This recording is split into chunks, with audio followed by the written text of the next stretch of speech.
85. Think I may have gasped.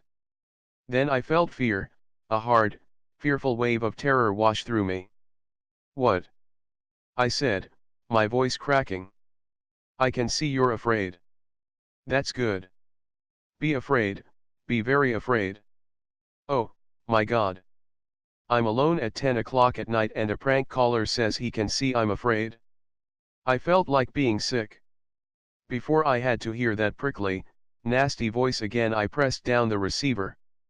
I immediately rang my dad, praying he wouldn't have left yet. Kman, Kman, I pleaded as the phone rang an eighth and ninth time. He didn't have a mobile and I didn't have Dave's number, so he was no good to me. I gave up and, with a shaking hand, rang Tops. This time I connected to the answer phone. I remembered Tops telling me they were going out to a family dinner at his uncle's. What was his mobile number again? My heart did a backflip when I remembered the battery on my phone was dead. I could remember Sky's number, but I knew she was off at the cinema tonight and I thought I was being too hysterical phoning her parents. I was alone. Oh man, I had a sudden flashback to a junkie thriller I'd once watched with Sky at my house late one Friday night, When a Stranger Calls. We'd only watched half of it, but that was enough for me to remember one particularly scary scene. The main character, a babysitter, was alone with two kids, who'd gone to bed in an upstairs bedroom. Then later that night she started to get prank calls. She'd panicked and called the police, who said they'd trace the calls. They rang back soon after. "We've traced the call," the police operator had said, "and it's coming from inside the house." Shadows edged down the stairs as she made a mad run for the front door. The psycho was phoning her from inside the house. 86. I tried to stop thinking about it. I looked at my watch. 10:10 p.m. Surely Dad wouldn't be much longer? Though after our argument he seemed to be being even less responsible than usual, like he was trying to punish me or something. Should I call the police or was it just a prank? Perhaps I was overacting. I felt totally vulnerable standing at the counter though. The store stretched before me, dark and swathed in shadows. I could see traffic along Main Street beyond the large glass windows at the front of the store. It was a quiet town and fairly dead by 10 o'clock. I knew, though, that La Porchetta's down the road would still be open. I'd feel a whole lot safer with other people around. I'd be able to see Dad park in front of the video saloon from there. One thing for sure, I was getting out of here now. I ran out to the back room and grabbed my billabong bag. I had left it unzipped and a couple of books fell out when I picked it up. Stupidly I wasted a few moments sticking the books back into the bag. Then I hightailed it to the front door. It only took about a minute but it felt like ages. I reached for the keys to unlock the door. They were gone. I swore and grabbed the handle and pulled. It was locked. Had I left the keys behind at the counter? I was sure I hadn't. Now I was really scared. My throat was impossibly dry and my head was spinning. I kept thinking how stupid I was to let Crass leave early. I ran back down to the counter to search for the keys, frantically pushing aside the video covers, paper and pens left on the counter. The keys weren't there. I checked my jeans pockets, my bag, and searched beneath the counter. I couldn't find them. Spare keys. I knew Vince kept a key to the front door in the register. I opened it up, lifted up the black metal money box and, to my relief, found a silver key tied to an elastic band. I looked down the store to the front door. It was still in darkness. I should have lit the whole place up when I had the chance, but the light switches were at the front door. Now I'd have to run through the darkness to get to the front door again. Suddenly that front door looked a long way away. 87. Then I heard it. An evil little giggle. It came from the horror aisle.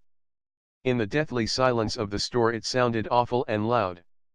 There was someone in the store with me. This was When a Stranger Calls for real. I was trapped inside the video saloon. Now there was no way I was going to reach that front door. I'd have to make it past the horror aisle first. "I'm calling the police," I yelled, picking up the store telephone. It was dead. Somehow the intruder had killed the phone when I was grabbing my bag. My mobile phone was out of credit, and right at that moment I couldn't remember if I could call the police without any credit or not. I had to try. "Leave me alone," I screamed into the darkness as I fumbled for my phone in the backpack. "Go away." I felt the hot prick of tears on my cheeks. A voice, high and monotone, said, "Yes. We all go a little mad sometimes." It sounded like the intruder had come closer to the counter, but I still couldn't see anyone. I forgot about the phone and took a pair of scissors from the counter and held them in front of me. "Don't come any closer or you'll get it," I shouted. My voice was pained, scared, cracking. From the darkness I thought I heard the floor creak near the comedy section. The intruder was getting closer and closer to the front counter. A shadow, reflected by the one light at the counter, jerked near the aisle. He was moving close. I looked around wildly for another sort of weapon for protection. Then I saw the emergency alarm underneath the register. It was the small red button connected, I hoped, to the police station. Vince had said it worked. I pressed it 3 or 4 times. I'm not sure what I expected to happen. A shrieking alarm or wildly flashing blue lights would have been nice. I didn't know if it had worked or not. It was a good opportunity to warn the intruder the police were on the way. "I've called the police," I said. "I've used the emergency button and they'll be here any minute." There was no answer to my threat, just the eerie whoosh of a car driving down Main Street outside. 88. "You're gutless," I said with as much anger as I could muster. "You can only pick on girls. You stupid, idiotic prick. I hope the police kick your friggin' butt." "That's gonna be difficult," hissed the intruder. "After all, you can't kill the boogeyman." Then the intruder stood up from behind a shelf. He was tall, wearing a black coat and a black ski mask, like a bank robber. I was so terrified I dropped the scissors and half ran, half fell into the back room. The intruder started to come towards me. Then, in a panic and with nowhere else to go, I did what every moronic teenager does in those stupid slasher horror movies. I broke the first rule of avoiding axe-wielding maniacs. Rule 1. To avoid axe-wielding maniacs, never go down the basement alone. I ran down the stairs to the basement. Alone. I took the stairs 3 at a time, just like the hop, skip and jump at school sports day. It was pitch black and I found myself stumbling over posters and boxes as I ran to the corner of the basement. Right where I found the pirated DVDs. Only now the table was empty. I ducked behind a broken shelf just as the stairs began to creak. The intruder came down the stairs a few moments later. I could hear each step creak as if in pain. He seemed to be taking each one with deliberate sluggishness. "I know you're there," he called out. "Because I can smell your brains." Okay, this guy was a certified wacko. Everything he said was in a sarcastic, mocking tone, as if he thought the entire incident was just hilarious. Except he was putting it on. It wasn't his real voice. It was totally random. I thought I recognized it. The intruder stopped. I couldn't see him from behind the shelf, but I heard him trying to find the light switch. It clicked on and lit up part of the basement. Now I was in trouble. I knew what I had to do though. I'd wait for him to walk around beneath the stairs, then I'd make a run for it. I only hoped the police would be there waiting for me. 89. I heard him kicking posters with his boots. He snarled, "I've gotta warn ya, you redoomed if ya stay here." At least I knew where we stood. No prisoners. Then I heard the cardboard cutouts being moved around beneath the stairs. It was a mess and he must have thought I was cowering in the corner. I took my chance and ran for it. I shot out from behind the shelf, jumped over a pile of old video covers and sprinted towards the stairs. That was when rule number 2 of horror movies came into effect. Rule 2. Never run upstairs. The axe-wielding maniac will always grab your ankle from beneath the stairs, making you trip and fall just as you think you've made it tossifying. His hand tried to grip my runners from underneath the stairs and I felt myself stumble and then fall heavily onto the top stair. My knee hit the edge of a step. I gasped in pain. The intruder came up the stairs as I tried to get to my feet. He was quick. I had only managed to crawl and get to my knees when he reached the top of the stairs. I was crying now, gulping down the pain and shock with blotchy tears. "Oh, no tears please, it's a waste of good suffering," he said, his lip curling underneath the cutout of the mask. He came towards me and I kicked out at him desperately. I got him right in the balls. He took 2 steps back and tripped over a cardboard cutout that was poking up from below the stairs. He swung his arms wildly trying to keep his balance before twisting in the air and toppling down the stairs, face down. He fell onto his back and slid all the way down, his head making a reassuring bok bok bok, like a hammer hitting a nail, on every step. He crumpled to the basement floor and didn't get up. I looked down at the cardboard cutout and saw a smirking face poking up from the stairs. It was Brad Pitt. Brad Pitt had saved my life. 90.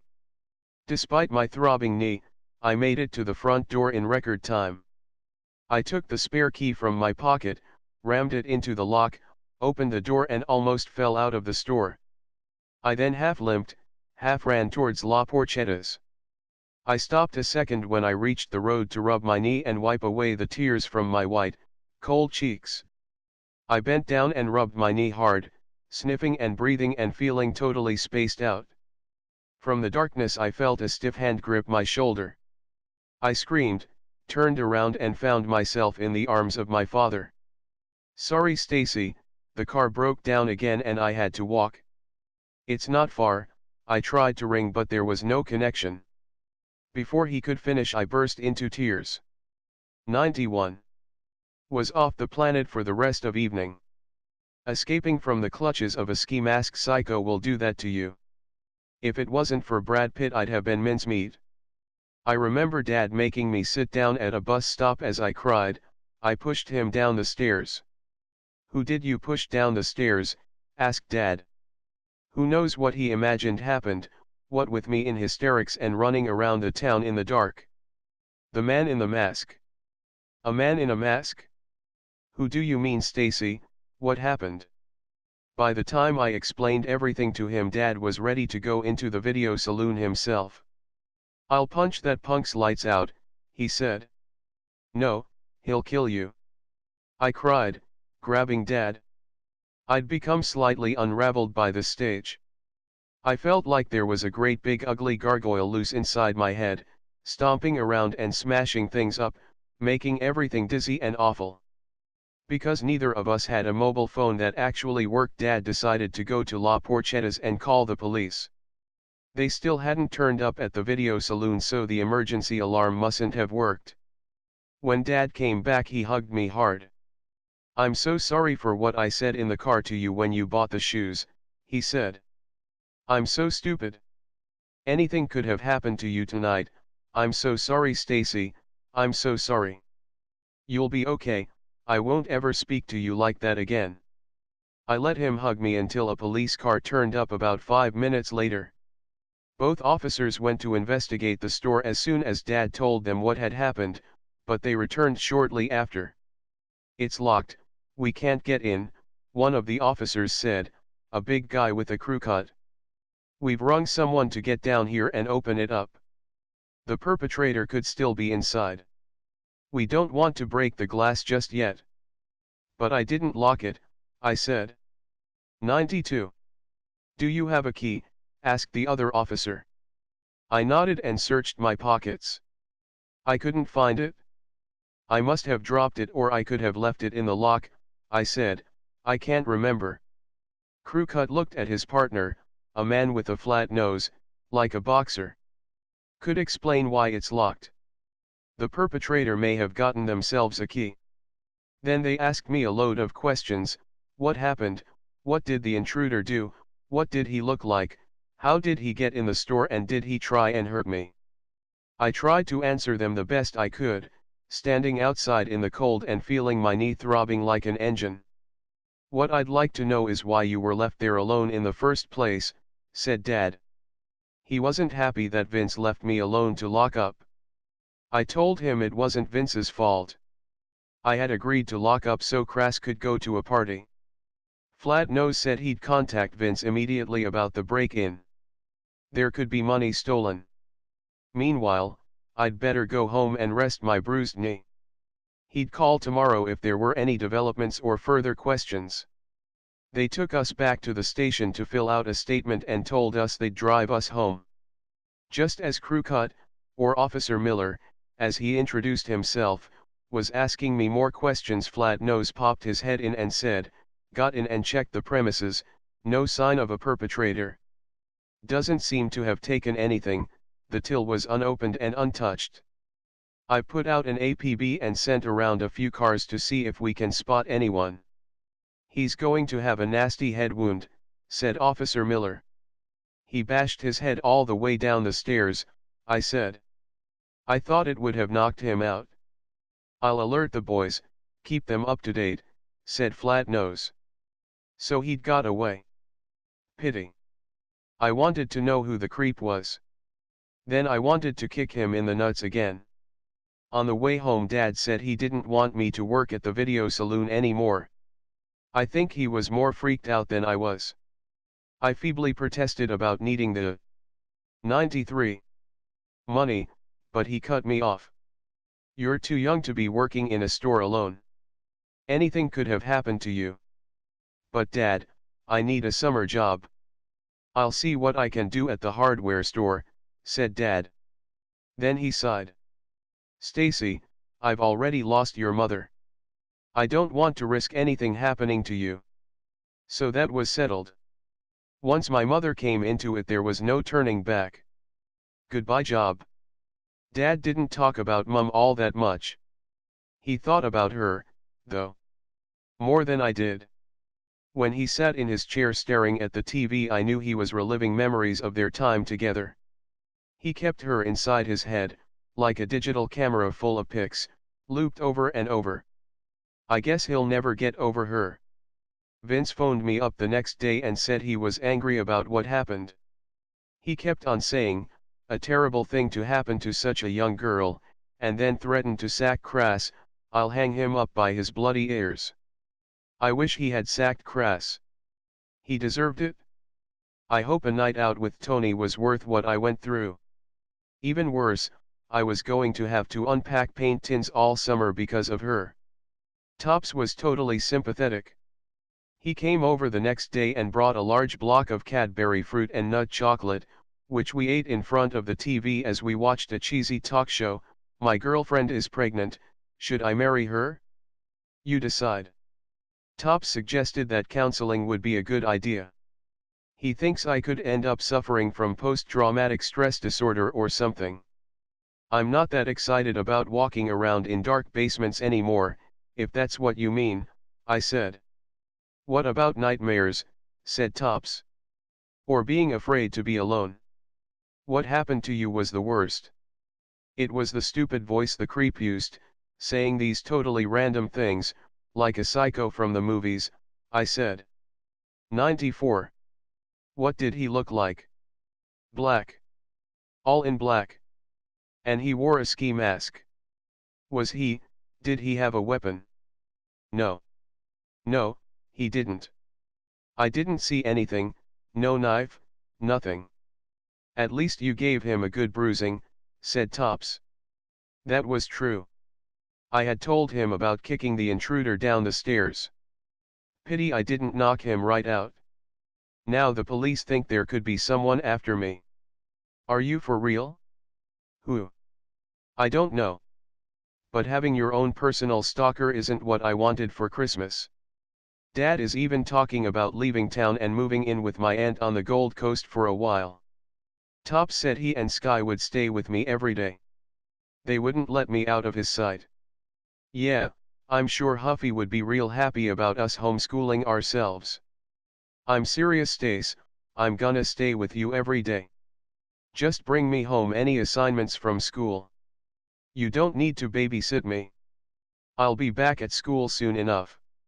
Still, I appreciated his offer. As I said, he's a good mate. He left around lunchtime and said he'd be back after he did his homework. Dad stayed with me. He wanted to talk with the police as they were going to visit later that day. When the knock on the door came, I expected it to be Tops, Sky, or Officer Miller, but instead Dad came into the lounge room with Caitlin Allende. "A visitor for you, a friend from school," said Dad. He looked curiously at me, as he obviously hadn't seen Caitlin before. Dressed in a loose, smart brown jumper and cream three-quarter pants with a large black hip belt, she could have easily passed for 21. He must have known she wasn't a year 10. "Are you up for more visitors?" asked Dad. "I won't be long," said Caitlin soothingly. "I just wanted to see how Stacey was." 95. I didn't know what to say. The last person I expected to see in my home was Caitlin Allende. It just felt so weird, having one of the most popular girls in school standing in your lounge room.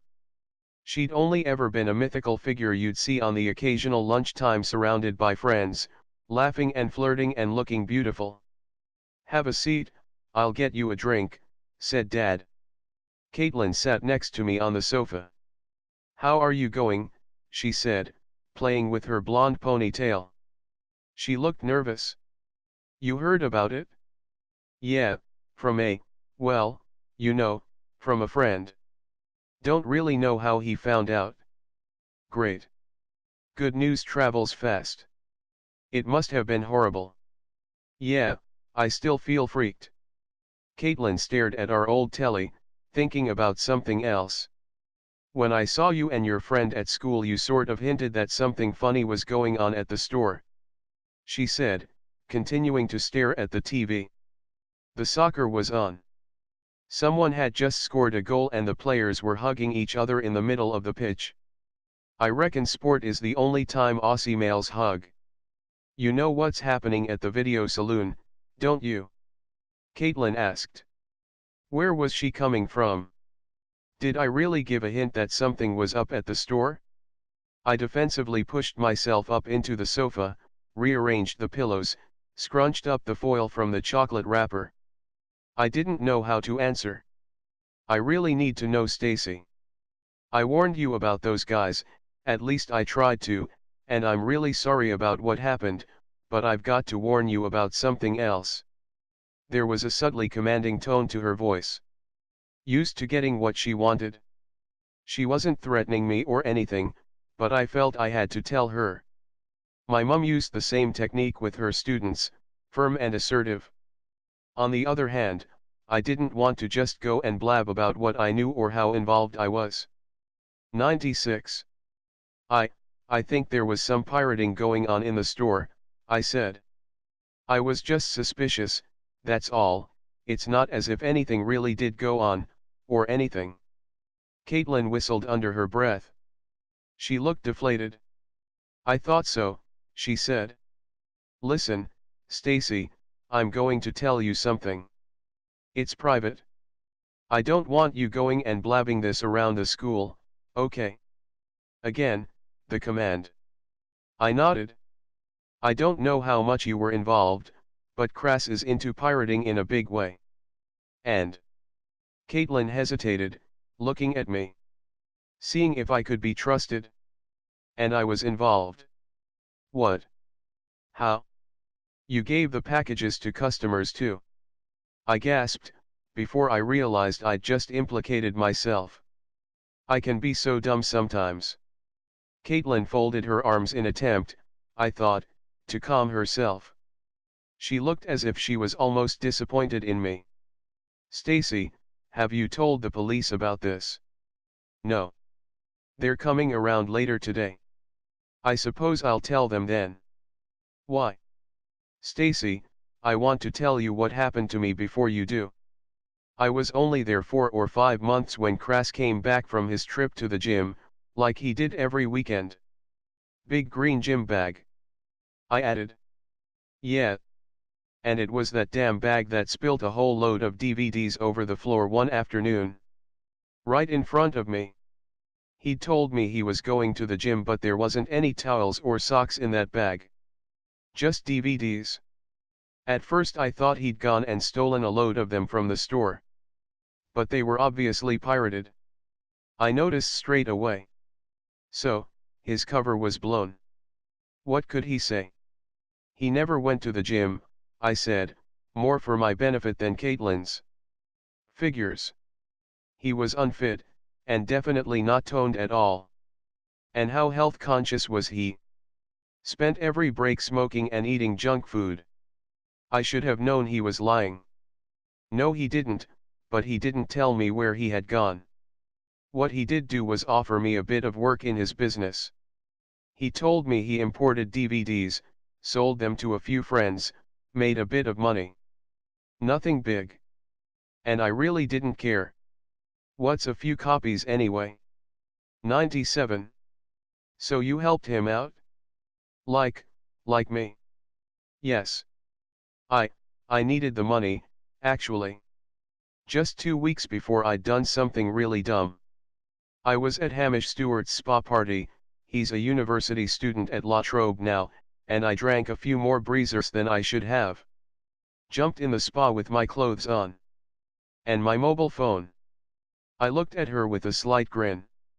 I was spastic, okay, she said, over defensively. Anyway, that phone cost me $300. There was no way I could tell my dad. I tried to get it fixed, but they said I'd have to replace it. I'm on a contract, I needed the phone. So I agreed to help Crass out. We're both idiots, I said. Caitlin gave me a look, went to say something, and then thought better of it. She went quiet for a minute. Yeah, you're right, Stacey, oh my God, we're both so stupid. She covered her face in her hands, her nails were bright red and manicured. I thought she was going to start crying. Her voice had sped up and she sort of blurted out, and that's why you can't tell the police. Because we'd both have to take part of the blame. I helped Crass sell those DVDs to his customers. I even kept a load of them at home for him, posted them, helped pack them. I could hear my dad in the kitchen and was hoping he couldn't hear us. Caitlin's voice had raised itself higher and I signaled to her to watch it.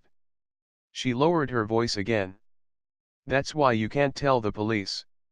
And not only that, I think Crass could get dangerous. He told me if I ever told anyone about his business he'd lie and exaggerate what I'd done. Say that I was involved big time and I'd get done in too. I don't want a police record. I want to go to university and do law. I can't become a lawyer with a police record. My dad would kill me. Why did Crass threaten you? I asked, putting my hand on her knee to calm her. It was the first time since I met her I didn't feel like her kid sister. It was after I quit. I think he got worried. Thought I would go and, tell the police. I remember he sounded really scared I'd dob him in, I think he was scared. But I was never going to do anything about it. I just hope some of those customers I sold the 98 copies to forget I was involved. I knew some of them, kids from school and stuff. God, I was so stupid. My dad made me quit, I said. I was working there by myself last night. You obviously heard about that. Yeah. I wonder if Crass is worried about me? Bad luck for him, you know, having both girls helping him out and both quitting. Something for him to stress over. Are you going to tell the police? Asked Caitlin.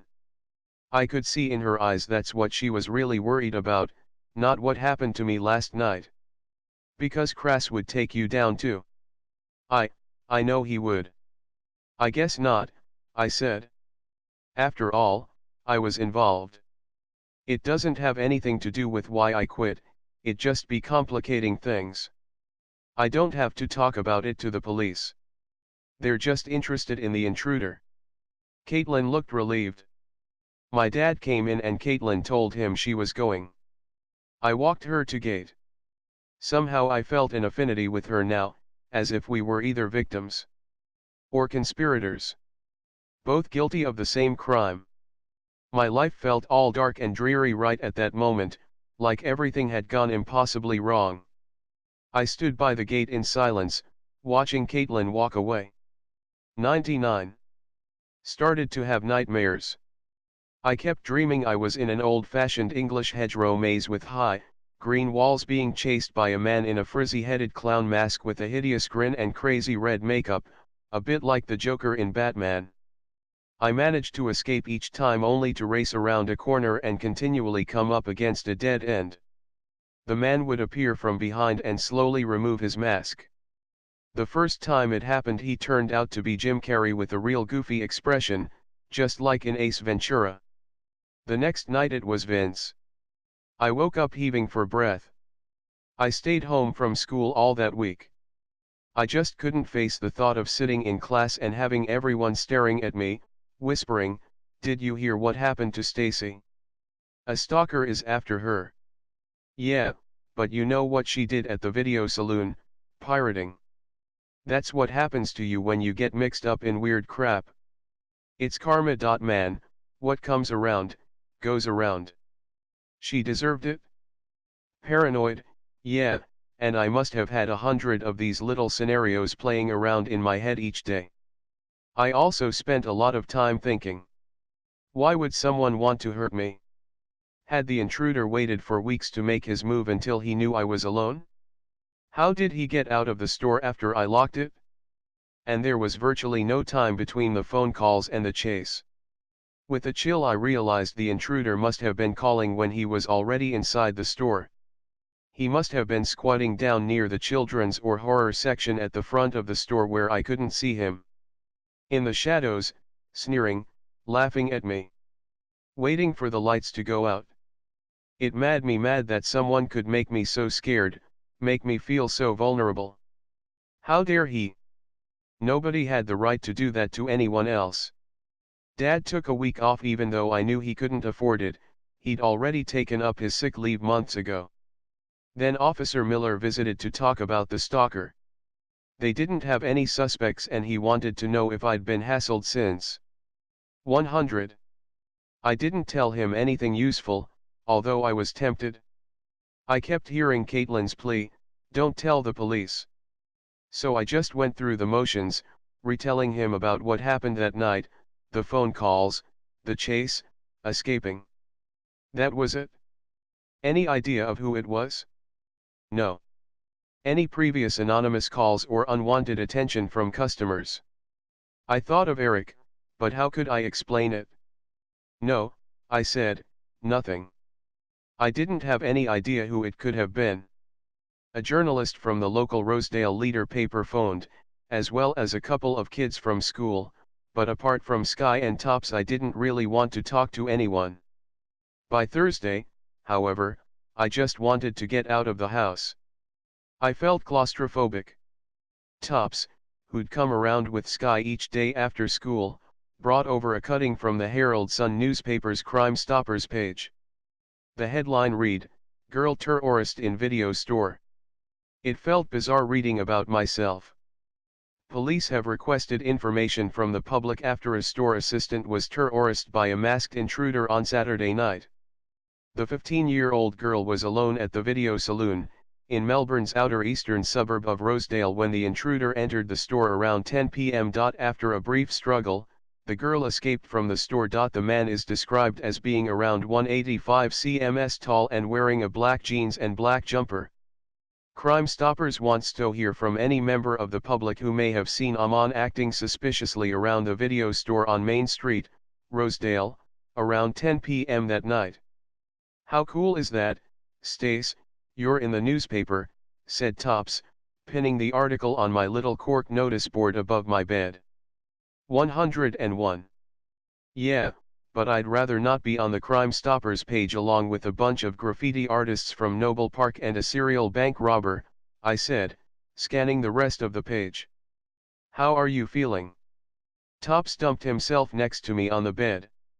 I noticed one half of his shirt collar was stuck under his school jumper, so I reached over and pulled it out, then straightened his collar.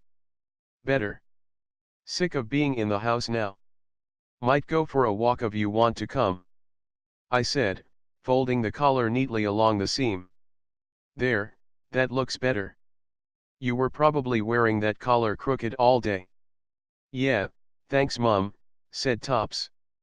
But it's great you want to get out. I thought you were becoming like some sort of hermit with a phobia.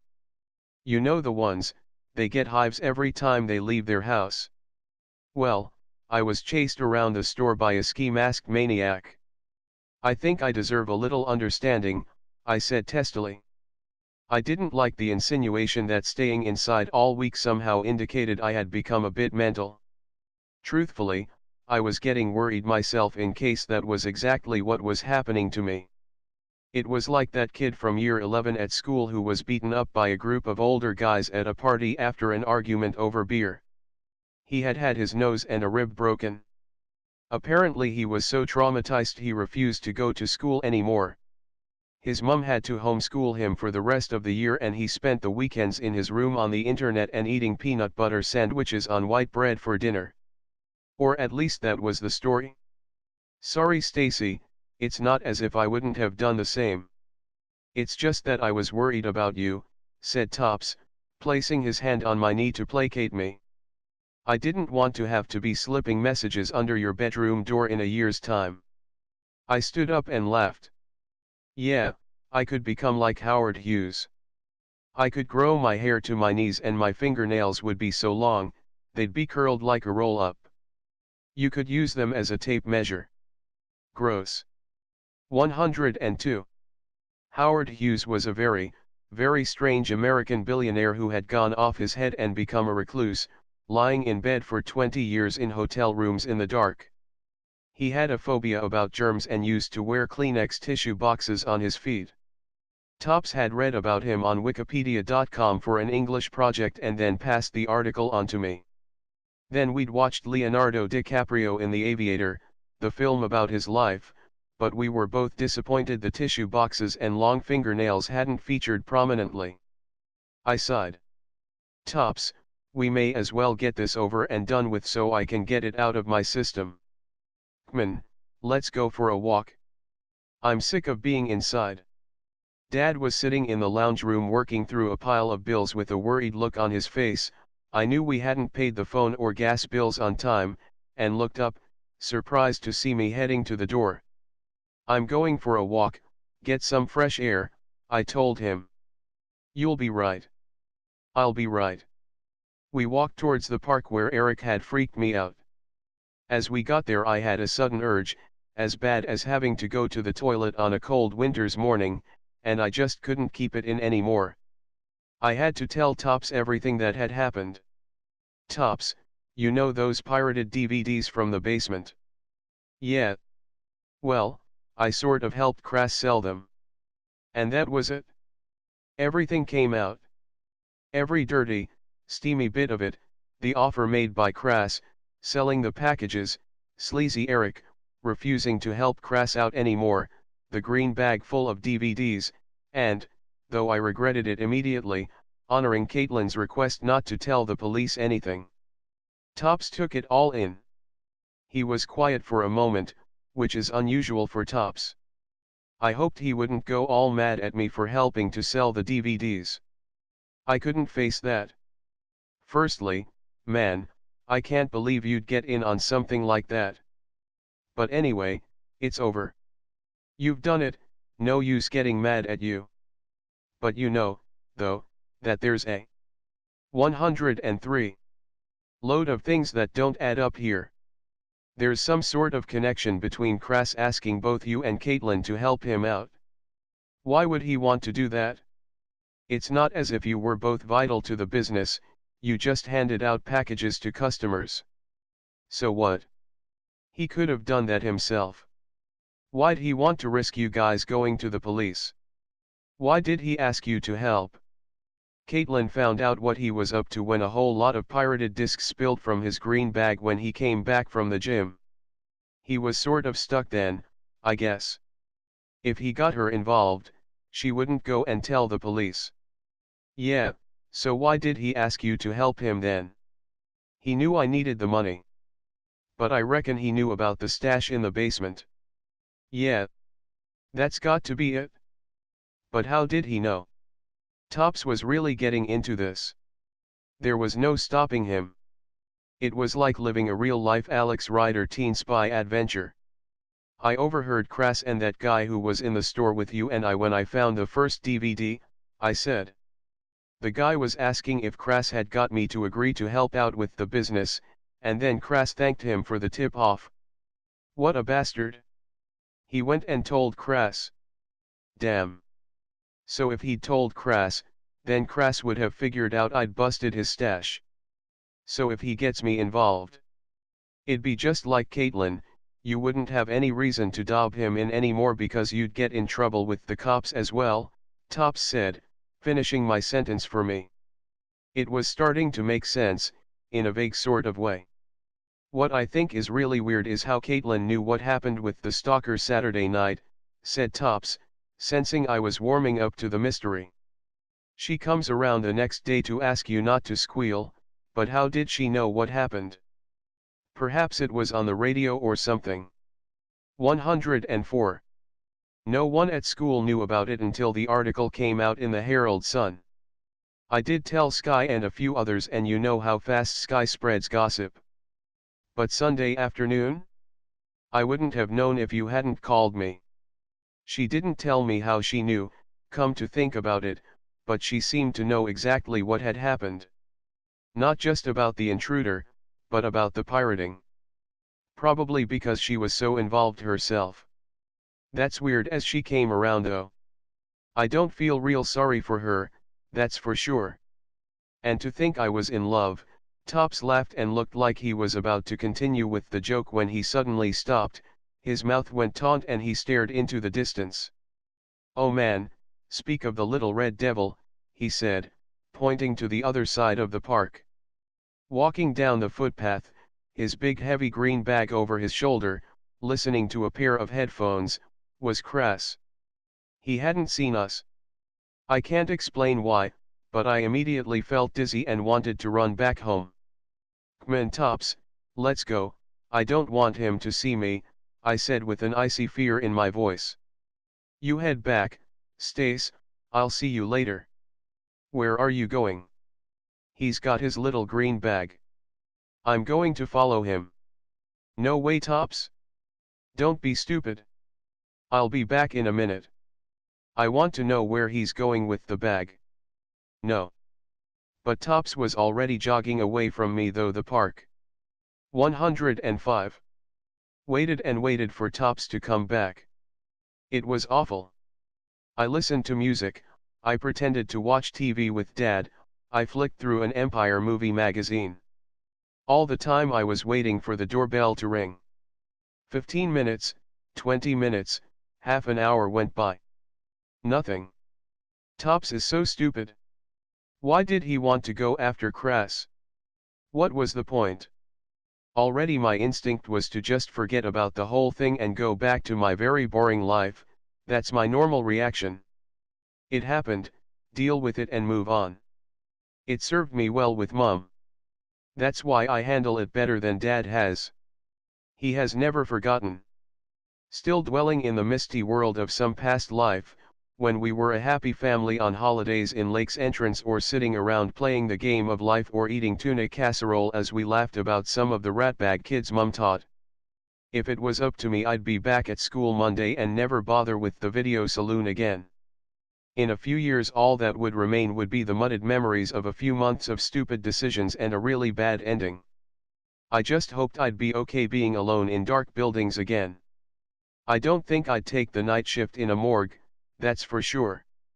Over an hour later and with visions of a bloodied Tops lying in the gutter somewhere with his neck broken, I was sure Crass had caught him, the doorbell rang. My dad answered and Tops walked in, giving me the eyebrow. It meant he had some important news for my ears only. The last time it happened was when Courtney Jarrett had boasted about her top marks for her foundation mathematics test. Up went Tops. Eyebrow over the top of his glasses.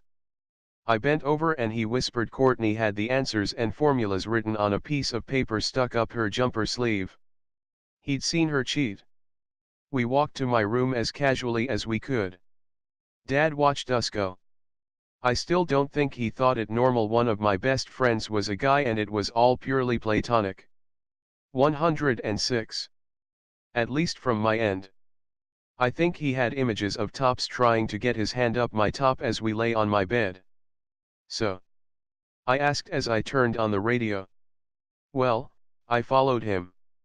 And you were gone for half an hour. What happened? Tops picked up a tattered Dolly magazine. He read from a random article. Relationship boundaries, are your friends' ex-boyfriends really off limits? I say no. Stop being a bugger and spill it, Tops, where was Crass going? I said, hitting him on the arm. He pointed the magazine at me and putting on the voice of a prosecuting lawyer said, my dear Stacey, I can definitely confirm our friend Crass was not going to the gym for a vigorous workout. I can confidently say he has never been to the gym and I can self-assuredly say he is a profiteer of pirated DVD discs. All right Judge Judy, just tell me what happened. Crass threw the magazine on the ground and grasped me with his arms. His eyes shone behind his glasses and his grin was like a little birthday boy. He was loving it. Okay, I followed Crass parallel to the park.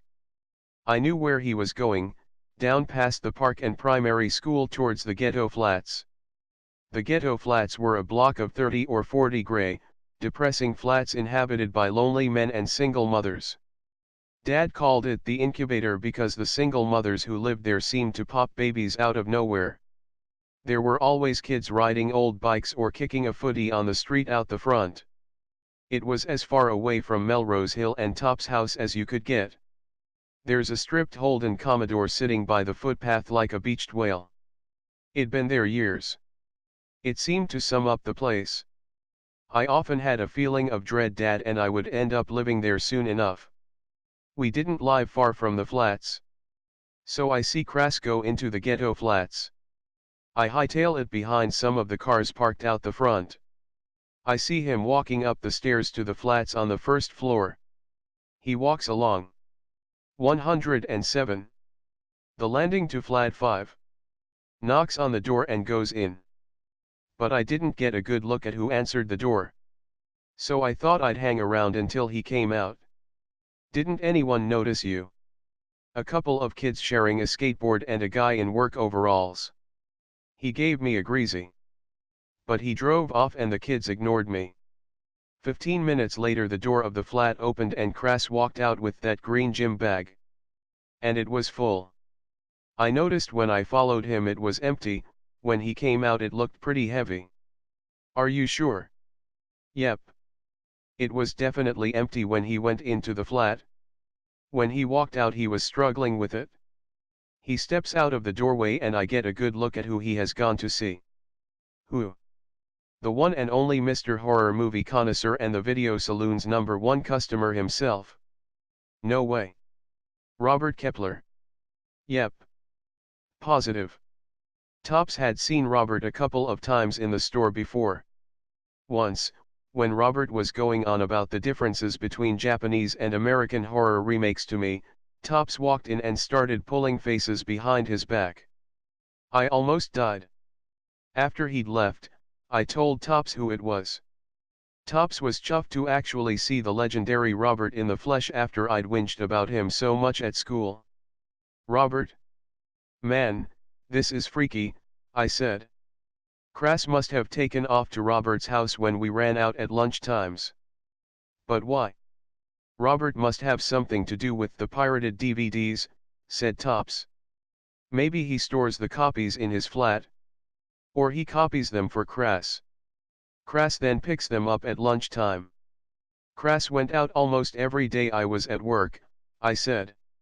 He'd come back with the bag full. Then he'd always bring the bag out to the back, or perhaps down into the 108 basement. From there he must put them into envelopes, the envelopes I gave to his customers. I mean, he must have been getting them from somewhere. It makes sense, said Tops. He gets copies from his own supplier or originals from the store and he then burns a load himself, or more likely gets Robert to do it for him. He can offer his customers new stuff or quality copies of original movies and games. But then why does Robert come to the video saloon so often? He has to come in to pick up the original discs that he burns copies from, then he drops them off again the next day. I remembered the blank disc in the cover of the horror movie Robert accidentally brought it. What was it? Night Falls? He'd told Crass he was copying them for his own collection. Crass had teased him about it. The disc must have been one of the pirated discs they were going to sell. The way Crass had treated him, I never would have guessed. Crass must have been covering it up. More likely it was arrogance. Robert had stuffed up by accidentally bringing in a copy, so Crass played up to it, giving Robert a good rundown in front of totally naive Stacey. What could Robert do about it? Nothing. He had to play along. And he got those rentals for free, too. That must have been why there were so many credits on his rental history. It was just bizarre that Crass rented them out instead of just giving them to him on the sly. Although that meant Robert could return some of the discs each day without arousing suspicion. Crass would then only need to go to his house once, to pick them up. Or perhaps Robert comes to the store because he has a sort of wannabe romantic, psychotic relationship with the staff, said Tops, interrupting my train of thought. What do you mean by that? I mean, that's not all. Robert comes out onto the landing for a second and I see a mega-sized bruise on his head, right on his forehead, as big and purple as an eggplant. Oh, man. The intruder had fallen down the stairs, twisted around as he fell, and hit his head on the steps. It would have given him a huge bruise, if not concussion. It couldn't have been a coincidence. It made too much sense. Robert must have been the intruder. 109. Gasped. He was the one inside the video saloon. He chased me down into the basement. He's the psycho. Are you sure it's him though? Why would he do it? Does he want to be a real-life stalker or what? I dunno. But I reckon Crass must have had something to do with it, though. There has to be some connection between Crass leaving early that night and Robert stalking me. How else would Robert have known I was alone? I'm never in the store at 10 o'clock.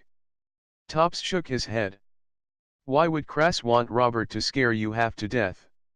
What'd be the point? I knew exactly why. To make me quit. I said. To get me out of the way. If both of them worked together on the pirating, why couldn't they be working together on the staff harassment thing? I knew about the pirating and I wasn't too polite when I found those bikini discs. I half threatened Crass when I said I didn't want anything more to do with his business. Now, if he had wanted me gone, it's worked, that's for sure. This was all too weird. Crass and Robert in on the DVD copying business together. Then what about Vince? Crass said he knew about it, he just made sure he turned a blind eye. This was all like a sick prank. We both sat in silence, just taking in what Tops had seen. Why would Crass risk doing that? You could just phone the police and tell them everything, said Tops eventually. Because I was in on it as well. I can't tell the police. Man, it adds up. I locked the door when I left the store, but by the time the police searched the place, Robert had disappeared. Crass must have set it up, that's why he got me to lock up and he left early. He leaves, gives Robert his key, Robert hides down the front of the store until I lock up, he gives me a series of prank calls, I freak, job gone. Crass must have known I wouldn't come back. So he gets Robert to chase you down into the basement. Dunno, but I wouldn't put it past him. I really reckon both of them are sick in the head. 110. You're wrong, Crass isn't such as dumb punk after all, laughed Tops bitterly. He keeps his nose clean, do you realize that? He gets Robert to copy the movies and stalk you, then he gets you and Caitlin to hand the discs out to customers and he uses Vince's premises to keep them all in. Makes it hard to point the finger at him. I reckon he told Caitlin to warn me about telling the police, too. There's no way she would have known about what happened so early. She was scared about getting in trouble, he knew that. He'd have known she could put on the drama to stop me telling the police about the pirated DVDs. Tops was fiddling with my shell bracelet I left on my cabinet, he never could keep still long. And now our friend Crass will get a new assistant, he said, trying the bracelet on. Someone else to hassle and do his dirty work for him. I just wonder if Vince has anything to do with it. If he does, he's kept quiet. Man. It made me mad. Really angry. If what we both thought was true, I was just another useless little plaything to them. I hated being treated like that. Mum always taught me to stand up for myself. I remember her saying people deserve to be treated with respect. She hated bullies. She once taught a kid named Gregory Thubron in her grade 5 class. He was sort of slow, a bit of a loner. He got picked on badly by a bully named Evan. So Mum got Gregory and Evan out the front of the class. Then she had the rest of the class tell her why Gregory deserved to be picked on. Of course, nobody gave any decent answers. Evan said it was because Gregory smelled bad, but he got booed for this, so he shut up. Then Mum asked why he shouldn't be picked on. The kids came up with a couple of answers each and soon the entire blackboard was filled with good reasons against bullying. One of them was that if Evan got to know Gregory better, he may actually like him. This gave Mum an idea. She made both of them sit together and gave them bin and duster duty together for the rest of the month. Soon they actually did become friends. Mum was proud of that.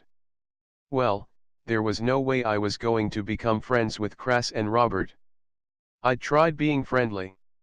And they weren't going to get away with this.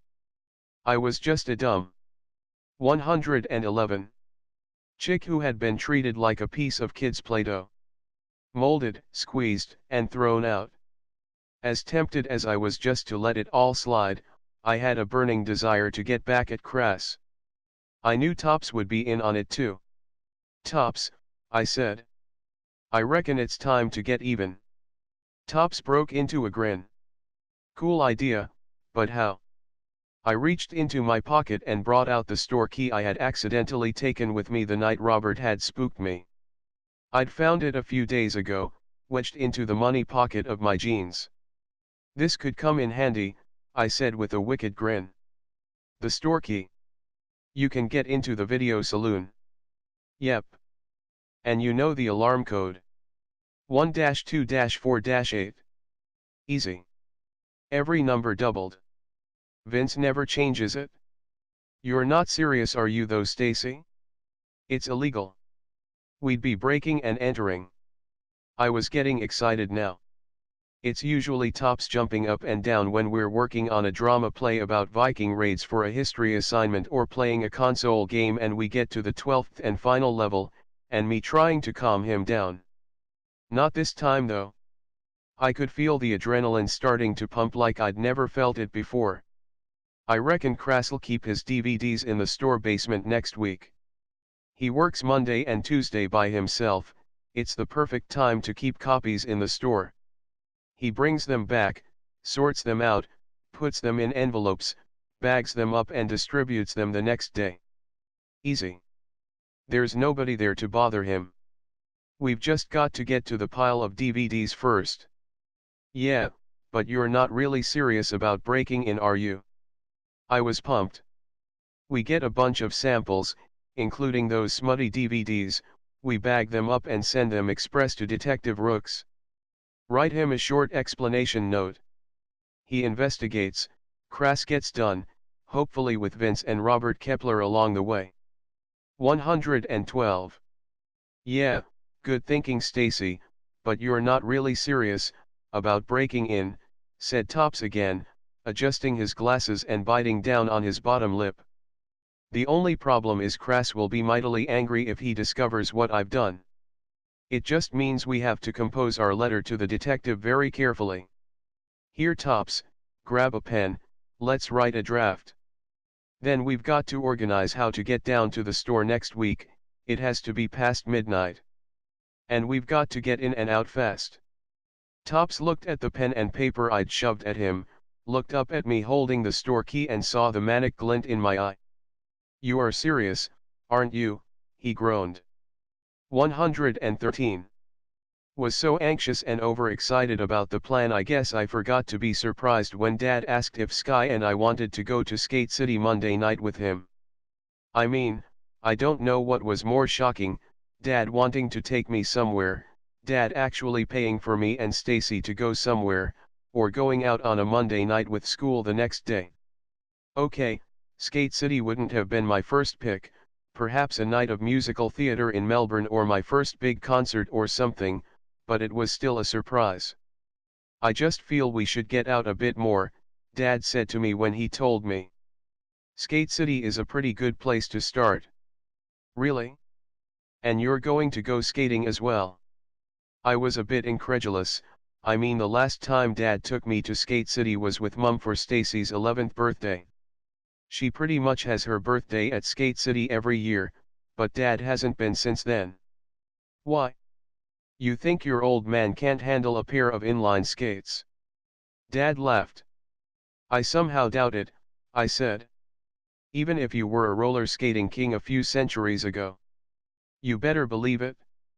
Dad loves to tell me he'd skate around the streets all day, once without a shirt on in the middle of summer. He got so sunburned he had to spend 3 days in bed with Grandma smothering his back in calamine lotion. You better bring the newspaper along just in case. Sky was totally up for it. Monday is Super Skate Night.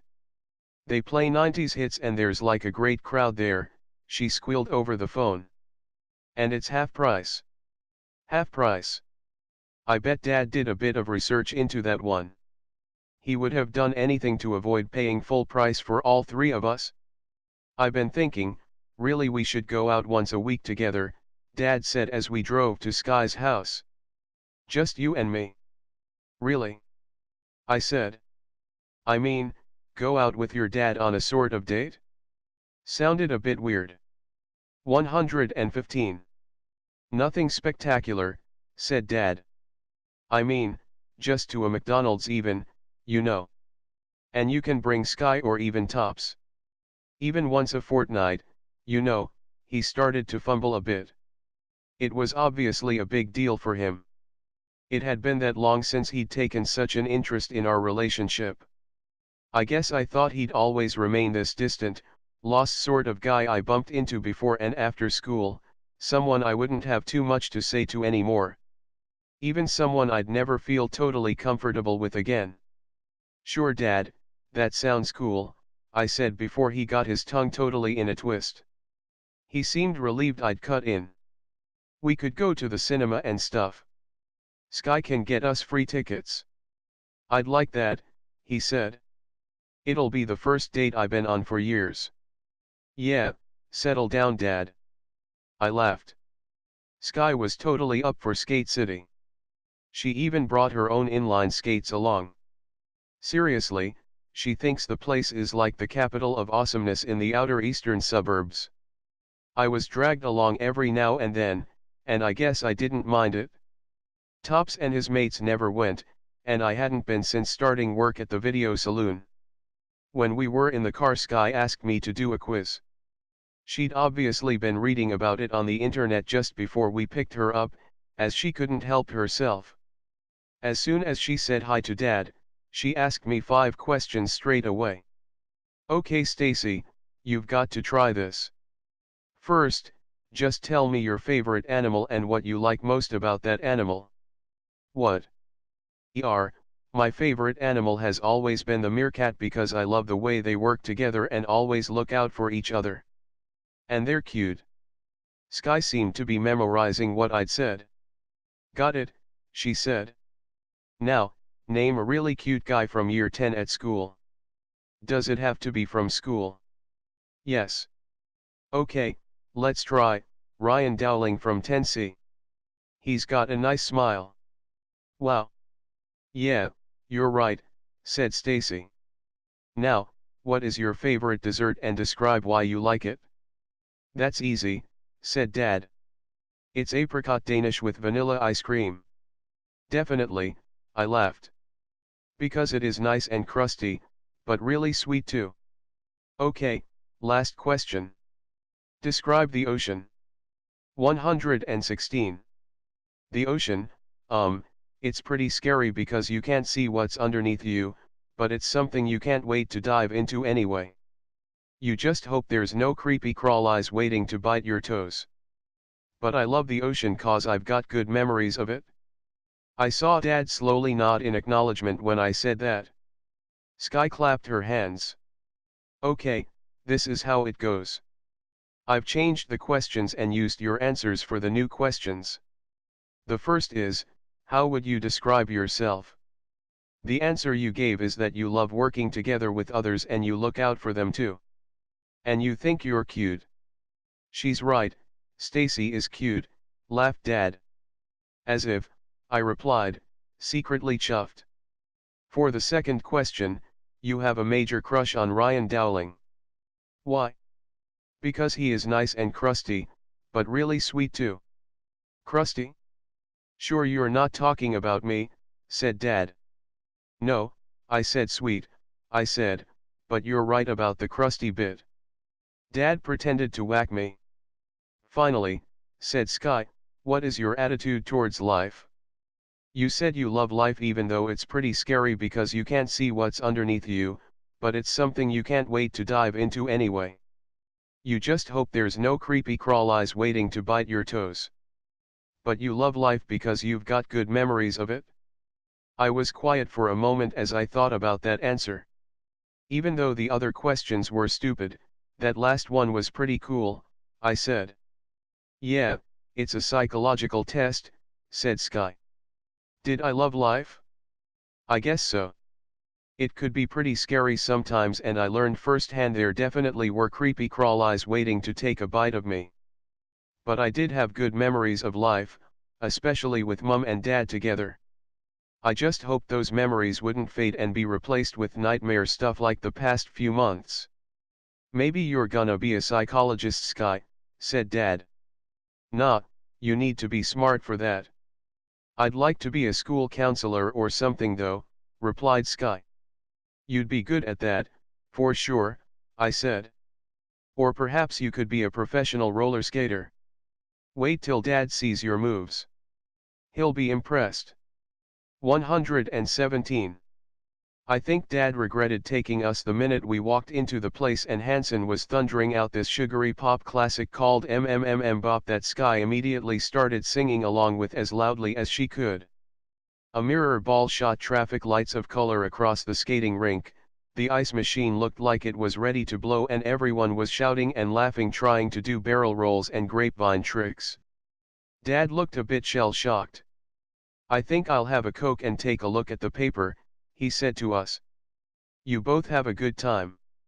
Gee, your dad is cool taking us skating, Sky said, easing onto the rink as easily as a seal sliding into an aquarium pool. Yeah. The whole video saloon thing really shook him and me. It sort of gave him a head spin. It made him think of someone other than himself, I said as I stuck one hand on the barrier. It always took me a few minutes to get back into skating. I struggled to keep up with Stacey who, as usual, hurtled off around the rink. She was like some frisky mare. You just had to let her go for a few laps of the rink before she would settle down. I tried to speed up a bit, but it didn't really work for me. I felt the skates zigzag left and right and the wheels slide on the slippery surface. I stumbled forward, then overcorrected myself and fell hard on my bum.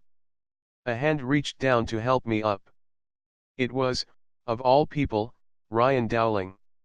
Need any help, he said, as I grimaced and held his hand. He flicked his fringe away from his baby blue eyes as I stood up, and smiled at me. I was right, he really did have an awesome smile. We were in different classes, so I didn't get to see that smile much. A pity. Thanks, I said, smiling back. No probs. Cool, see you later, he said, giving me a wave before joining up with his friends. Oh my God, Stacey, said Sky, flying up behind me and grabbing my hips. This has got to be, like, fate. I mean, he really is sweet. I just smiled. Fate. It can be fickle. But I hoped it would be good to me tomorrow morning at the video saloon. Was I being stupid? Was this the world's worst plan? No. I had to go through with it. Life was feeling a bit more normal, but I really wanted to go through with my plan. It'd work. 118. I put on a burst of speed and, for the first time ever, overtook Sky. Tomorrow is going to go off, I thought. And there's nobody who can stop me. 119. D never walked down Main Street at 2 o'clock on a Tuesday morning before. It was completely empty. No cars, no people, no noise.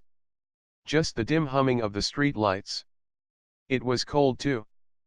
But in a way, it was nice. Soothing. Tops was wearing a cap that was pushed down to his nose and had his coat collar was pushed up over his face. He kept on looking anxiously up and down the street, before removing his glasses and cleaning them, then scanning the street again. The cops will pull us up for sure, he said. This is crazy, Stack-Eman. Tops only called me Stack-Eman when he was overexcited or really anxious. Like when we first went on the Big Dipper at Luna Park and I discovered he really didn't like heights, or when he found an ultra-rare card in a World of Warcraft booster pack and waved it around in triumph. I couldn't blame him for being so anxious. My hands were thick and clammy and my throat was dry. Are you still for real, Orange Peel? He said as we walked past the Rising Sun Bakery. Are you in or out, Brussels sprout? I retorted as the blue fluorescent glow of the Rosedale chemist sign turned us into ethereal ghosts. I'm in, just. We reached the video saloon. A crumpled, torn poster for Knocked Up still hung on the window despite it being a weekly rental for, like, years. It was one of Crass' favorite films. I turned the key and discovered my hands were slightly shaking. With more difficulty than normal I opened the large glass door and hurried inside, let Tops in, then relocked the door. I found this really difficult to do, but not just because of nerves. It was as if I was cutting myself off from an escape route, just like I'd done a week before. Tops squeezed in beside me.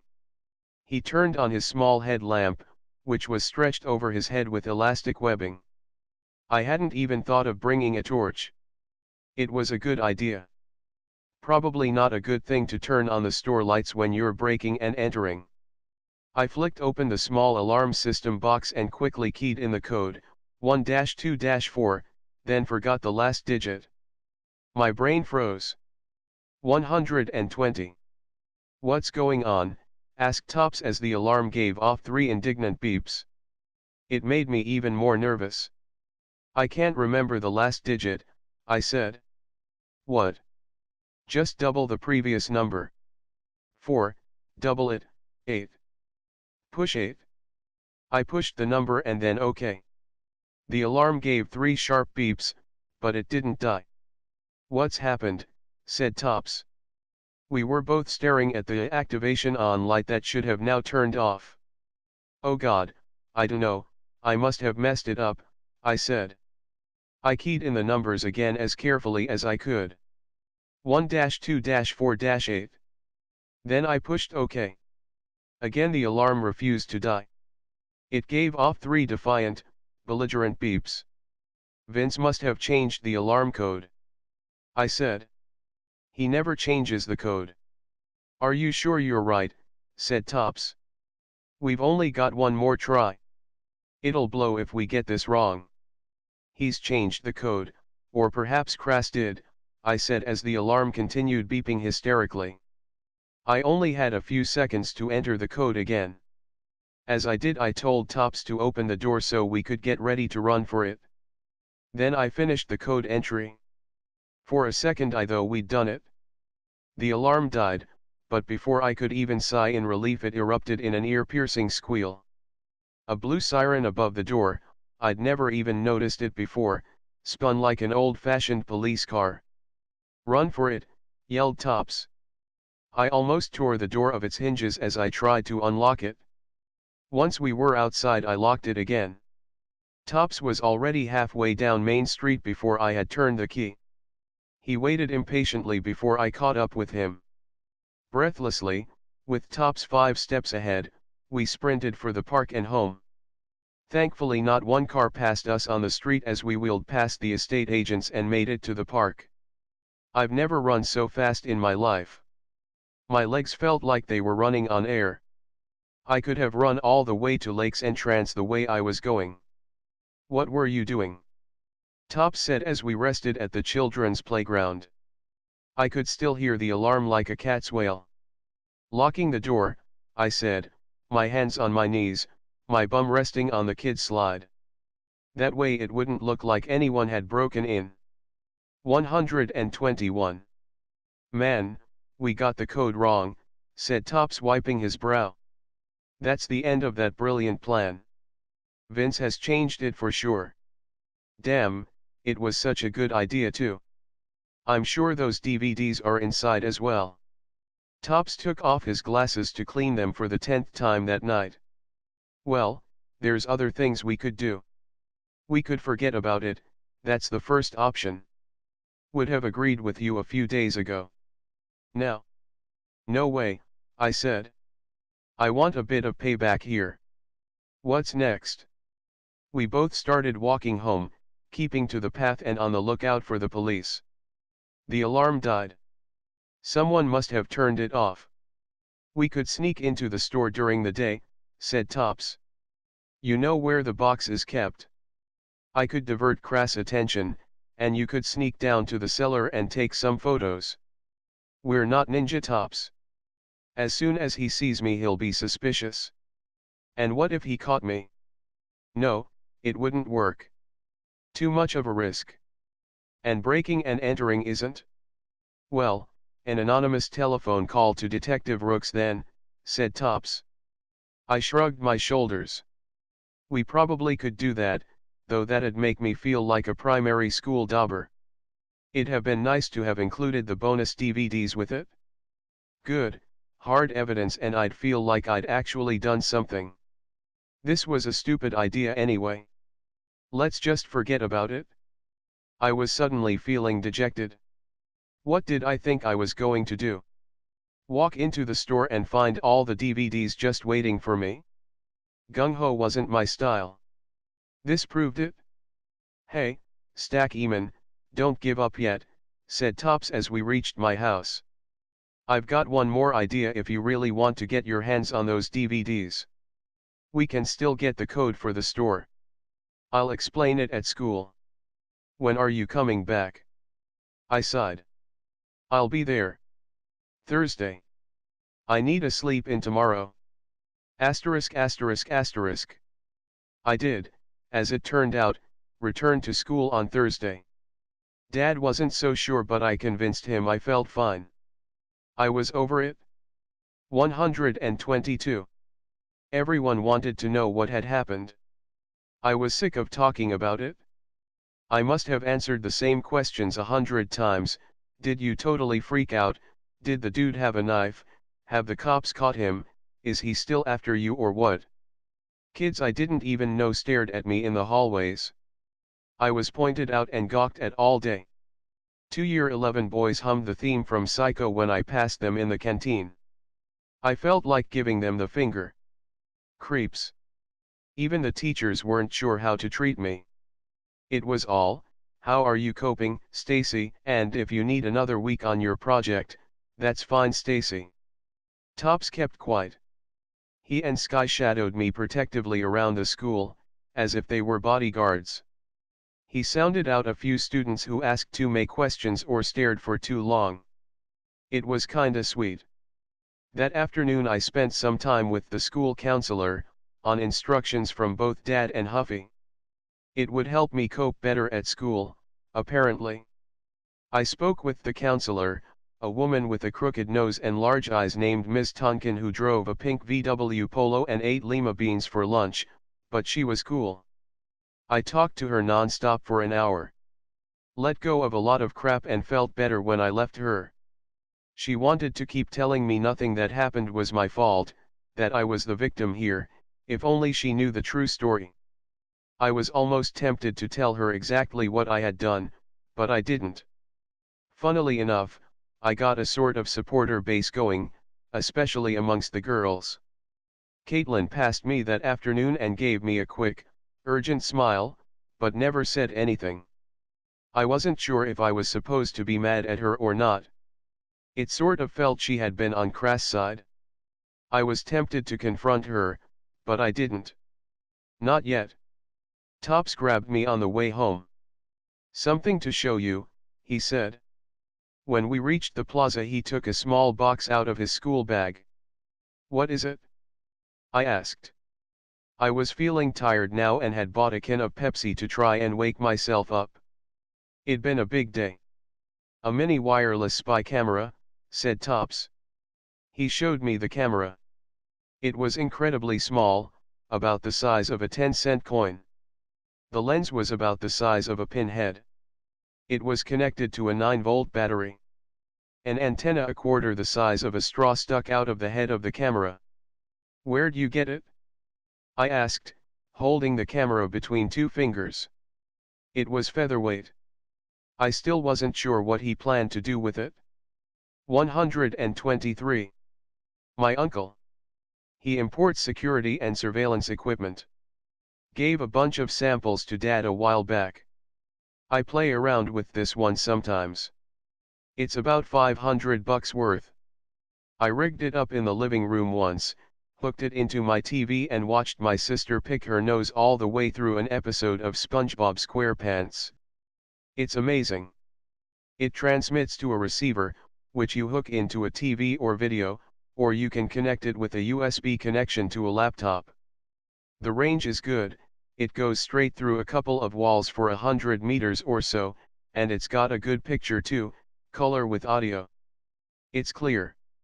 Clear enough to record Crass or Vince inputting a code number, for example. "Oh man," I said, shaking my head. "You told me it'd be too much of a risk to sneak in behind the video saloon counter during the day, but you're going to put a miniature camera in the store instead. This is such a lame idea." "No way, Stacey. It'd work. I've thought it through. I get Will and Ray to come with me just before closing time. Ray's brother Justin will drive us. As they rent some DVDs I can install the camera in the children's section, right next to the alarm. It'd take half a minute, max. Nobody'd see it. It'd click onto the shelving and fit right between a couple of videos at shoulder level. The big problem is the camera receiver. I'm going to have to hook it up to my laptop, and then get Justin to park down the road from the store. We'll have the receiver and laptop in the car. The receiver has a range of up to 100 meters, and it'll go through the video saloon wall easily enough. I'm just not sure what the visuals will be like. We stay there until Vince or Crass locks up, record the image of them inputting the code, then I go back the next day and collect the camera. Man, it'd be easy. The risk is trying to line the receiver up with the camera to get the best possible image and then getting the camera at the right angle to record the input of the code. "Hey, who's on tonight?" "What?" I said. I was only half listening. It all seemed too random. Being back at school had dampened the desire for revenge. The weekend raid on the video saloon had been enough. It hadn't worked and now I didn't want to go any further. Vince, I suppose. Monday night is his night.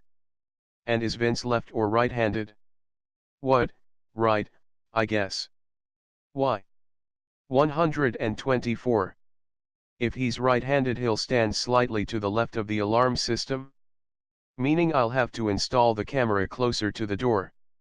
Tops, why don't we just let it go? I don't want to sneak back into the store. Not after what happened on the weekend. And what if there's no pirated DVDs when we go back? I'm not going to get up at midnight every night for the next week. Tops put the camera delicately back into a box and then placed the box into his bag. Stacey, you wanted the perfect revenge. This is it. It'll work. All you have to do is trust me. He reached over and touched my cheek. He looked at the ground, then back at me. Stacey, Crass took away your smile. I've never seen you so miserable over the past week since your mum died. Now it's up to you to wipe the smile off Crass' face. Payback. Remember? Tops was one of the few people I knew who could talk about my mum's death with me. I'd rather talk to Tops than Dad. Dad always ended up morose or in tears. Tops actually stood next to me at the funeral, his hand on the small of my back the entire time. I cried at that funeral, but it was nothing like the night 3 weeks later when we sat on his couch watching a rerun of The Simpsons. The one when Bart gets expelled so he has to be homeschooled by Marge in their garage. Can you imagine your mum being your teacher? Laughed Tops. I think it was those two keywords, mum and teacher. It trigged me off. I really bawled. I soaked Tops' t-shirt, but Tops didn't mind at all. I couldn't imagine any other boy his age allowing a girl to cry on his shoulder. But he let me. For over 15 minutes I cried, until Raynipe knocked on the door wanting to borrow a console joypad. I looked at him for a moment. Crass took away your smile. I laughed. Where did you pull that one from? Dunno. Just thought of it then. Dramatic, yeah. No. Corny as. I punched him in the arm. Anyway, if you're going to use the camera, do me a favor and write your will beforehand. Anything you want. Tops asked. Yeah. Your CD collection, your PC, and while we're at it, your mobile phone too, cause I wouldn't be in this mess if I had a decent one. Deal. 125. Was absolutely, positively sure the fourth number on the security panel was 7. You can see Vince's hand move down to the bottom corner of the panel, I said. I'd say 4, said Tops, his finger tracing Vince's pixelated, ghost-like hand on the computer monitor. Oh man, if only he'd stayed still a second longer. It was late Tuesday afternoon. We were sitting in Tops' awesomely large bedroom. My entire bedroom could fit into his walk-in wardrobe. His computer desk was as big as my bed, and it was filled with enough gadgets to make a computer geek drool, a desktop computer, a laptop, flash drives, wireless router, an iPod, a digital Skype phone. I didn't even know what half the stuff did. Raynipe sat on Tops' bed reading a PC Gamer magazine and drinking a cup of red cordial. He was ignoring us. He kept cleaning out his ear with his right index finger and clearing his throat. He's a bit of a strange guy. Very smart, but never studies. He says he doesn't have much time for school work. He's arrogant and serious. He has thick eyebrows and long dark hair that flops over his forehead that makes him look very intense. He likes computer games and stereo music equipment, and karaoke. He has the best stereo in year 10, actually. A Kenwood he's modified himself that could shatter glass if played at maximum volume, according to Tops. He listens to hip-hop and electronica music that gives me a headache. Tops thinks he'll be way rich when he's older. He makes everything look so easy, without even trying. Except sport. He's hopeless at sport. So he definitely has something in common with Tops and me. Will Phillips sat next to Ray. He was reading a Mad magazine he'd borrowed from the library and also drinking red cordial. Every few minutes he'd laugh with his high-pitched squeal. The worst laugh in year 10. It made him sound like he was choking. He's funny, but always stressed out and disorganized and panicking about forgetting permission slips the morning of an excursion or answers to science tests. He must have left his flash drive in the computer room at school at least 8 or 9 times. He's clumsy and tall with a bewildered look on his face as if to say, "What am I doing here?" He likes long fantasy novels and YouTube and playing the piano, even though after 8 years of lessons he's not very good. I get on with Will better than Ray, because you could. 126. Boss Will around. Ray just doesn't listen to you. They're good friends of Top's, even though Top's always complains about them being uber geeks, which is why he prefers to spend more time with Sky and me.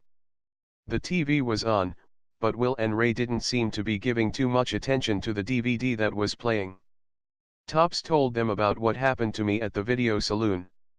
I didn't want him to, but he did. He can't keep a secret for long.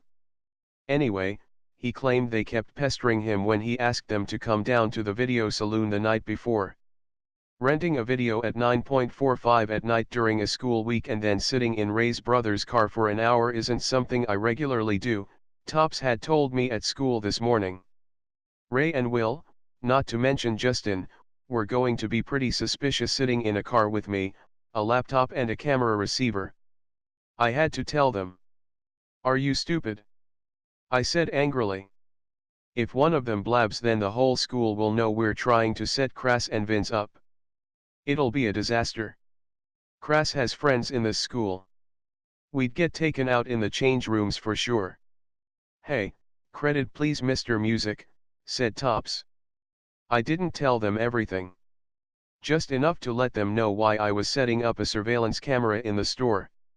I didn't even hardly mention the piracy. Hardly? Yeah, just a few excerpts. The funny bits. Besides, I got the new security code, didn't I?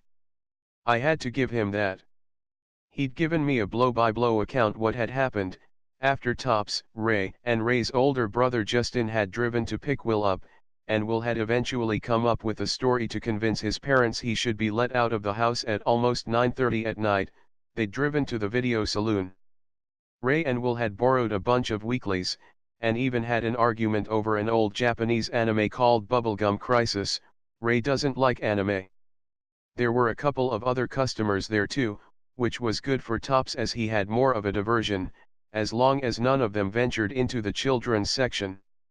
Vince had gone out the back to get the DVDs, allowing Topps to set up the camera.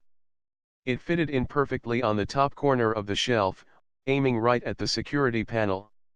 It 127 clipped right onto the shelf, and I wedged it between a couple of old Scooby-Doo and Rugrats discs.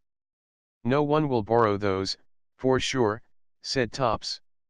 "What VE happened if Vince had seen you?" I said. "I'd have done a runner and left Will and Ray to sort it out," Topps had grinned. It had taken less than a minute. Topps made sure it was working as best he could and then got out of the store before Vince had even returned to the counter with the 5 DVDs. Then they'd all piled into Justin's car, which was parked on the other side of the road, as Topps was sure it would still be in range, armed with the receiver and laptop. Then, this morning Topps and Ray had braved missing a double period of English to return a couple of the DVDs. Crass was in. Topps had headed straight for the children's section, his heart in his school shoes. The camera was still there. In the light of a warm Melbourne morning it was far more visible than the previous night. "I don't know how Crass could have missed it," Topps had said. "You could spot it a mile away." "I didn't realize it was so visible." I said, "He probably had a hangover and couldn't focus." It was 10 o'clock in the morning, after all. Now we were sitting in Topps' room after school trying to figure out what the security code was. Ray and Will had insisted in coming along, although they'd lost interest fairly quickly. We were watching the digital video. I found the image on the PC too dark. "The signal's not great," Topps said. "Every time a car passed us it broke up." I saw Vince move into camera range. The keypad was a bit fuzzy and out of focus, but I could make it out more or less. I thought the picture would be clearer, I said, as static washed over the picture. Considering I'm using a receiver that's trying to pick up a signal from a thumb-sized wireless camera on the other side of a brick wall, I think it's pretty good, said Tops, defensively. Anyway, you'll see the real problem soon. Vince stood to the left of the panel. Tops zoomed the picture in, pixelating the numbers of the panel even more, but we could still make them out. He pushed the first three numbers that I recognized as 3-6-6. Then Vince moved slightly to the right, and even with the camera on a tight angle we couldn't see the last digit. It was definitely on the left side of the panel, as the 3, 6, and 9 were still visible. 128. You can see his hand drop, I said. I reckon he pushed 7. That's the problem we had last night. We all agreed on the first three numbers. But look closely, said Tops, his hand is right next to the 5 key. It's definitely a 4. Ray jumped off the bed and walked over the computer and peered closely at the screen. I told you last night, it's a 1. For sure. What do you know, numbnuts, growled Tops. His hand is too low. A 1? As if. Ray shrugged and went back to the TV. It's a 1, he said, lying down. We tried replaying the scene, zooming in as close as we could, but Vince's jacket covered the panel, blocking out the far left numbers on the pad. The static didn't help things. Well, said Tops, we know it's a 4 or a 7. We've got a good chance. We get 3 shots at this, I said. If that alarm goes off again, that's it, revenge or no revenge, that's the end. I'm forgetting about it? Oh man, cried Will, in disgust. I don't know what you're worried about, Will, I said. It's got nothing to do with you. What? Said Will, the familiar look of bewilderment crossing his face. I'm talking about bubblegum crisis. Ray was right, it is lame. Ray shrugged and emptied his glass. He was always right. 129. Oh, is it a 4 or a 7? I said, my finger hesitating an inch above the security pad. I found myself doing circle 8s with my index finger over both numbers. Gee, Staceyman, you're going to kill me, hissed Tops. I told you it was 4, but you said you were positive it was 7. Yeah, I was. But now I'm not so sure. Well, push 7. We've still got 2 more tries after that. It was Friday night. 3 days after Tops installed his surveillance camera. We'd decided to wait in case Vince had been spooked by our last effort, although Tops thought that since we locked the door, security would consider it a malfunction, and I was confident Crass was more likely to load up the basement for the weekend on a Friday night, since Vince rarely worked on Saturdays. We could also sleep in tomorrow. It was almost 1 o'clock in the morning and I liked my 10 hours sleep. I'd spent the evening with Sky. Tops had to go to a family dinner. She knew something was going on after Will, the big dope, had wished me good luck for my midnight adventure in front of her at the bus stop. What was Will saying today? Said Sky as we sat on her floor reading her Cosmo and Smash hits simultaneously. I told her. It wouldn't have been fair otherwise, and she was a best friend. Anyway, if I hadn't said anything, Will or Ray would have, and I'd be in trouble. Besides, she'd put up with the week-long snub between Tops and I. Oh, Stacey, she said. And you're really going to go and break into the video saloon Friday night? It's just so risky. Yeah. I'm not that cool about it anymore myself. I was at first. Revenge, getting Crass back for making me leave the store. Lots of reasons. But it sounds stupid when I talk about it, doesn't it? Like something out of an action movie. What do you think will happen when you get the DVDs anyway? What will the police do? Said Sky. I don't know, I had said truthfully. I never thought that far ahead. 130.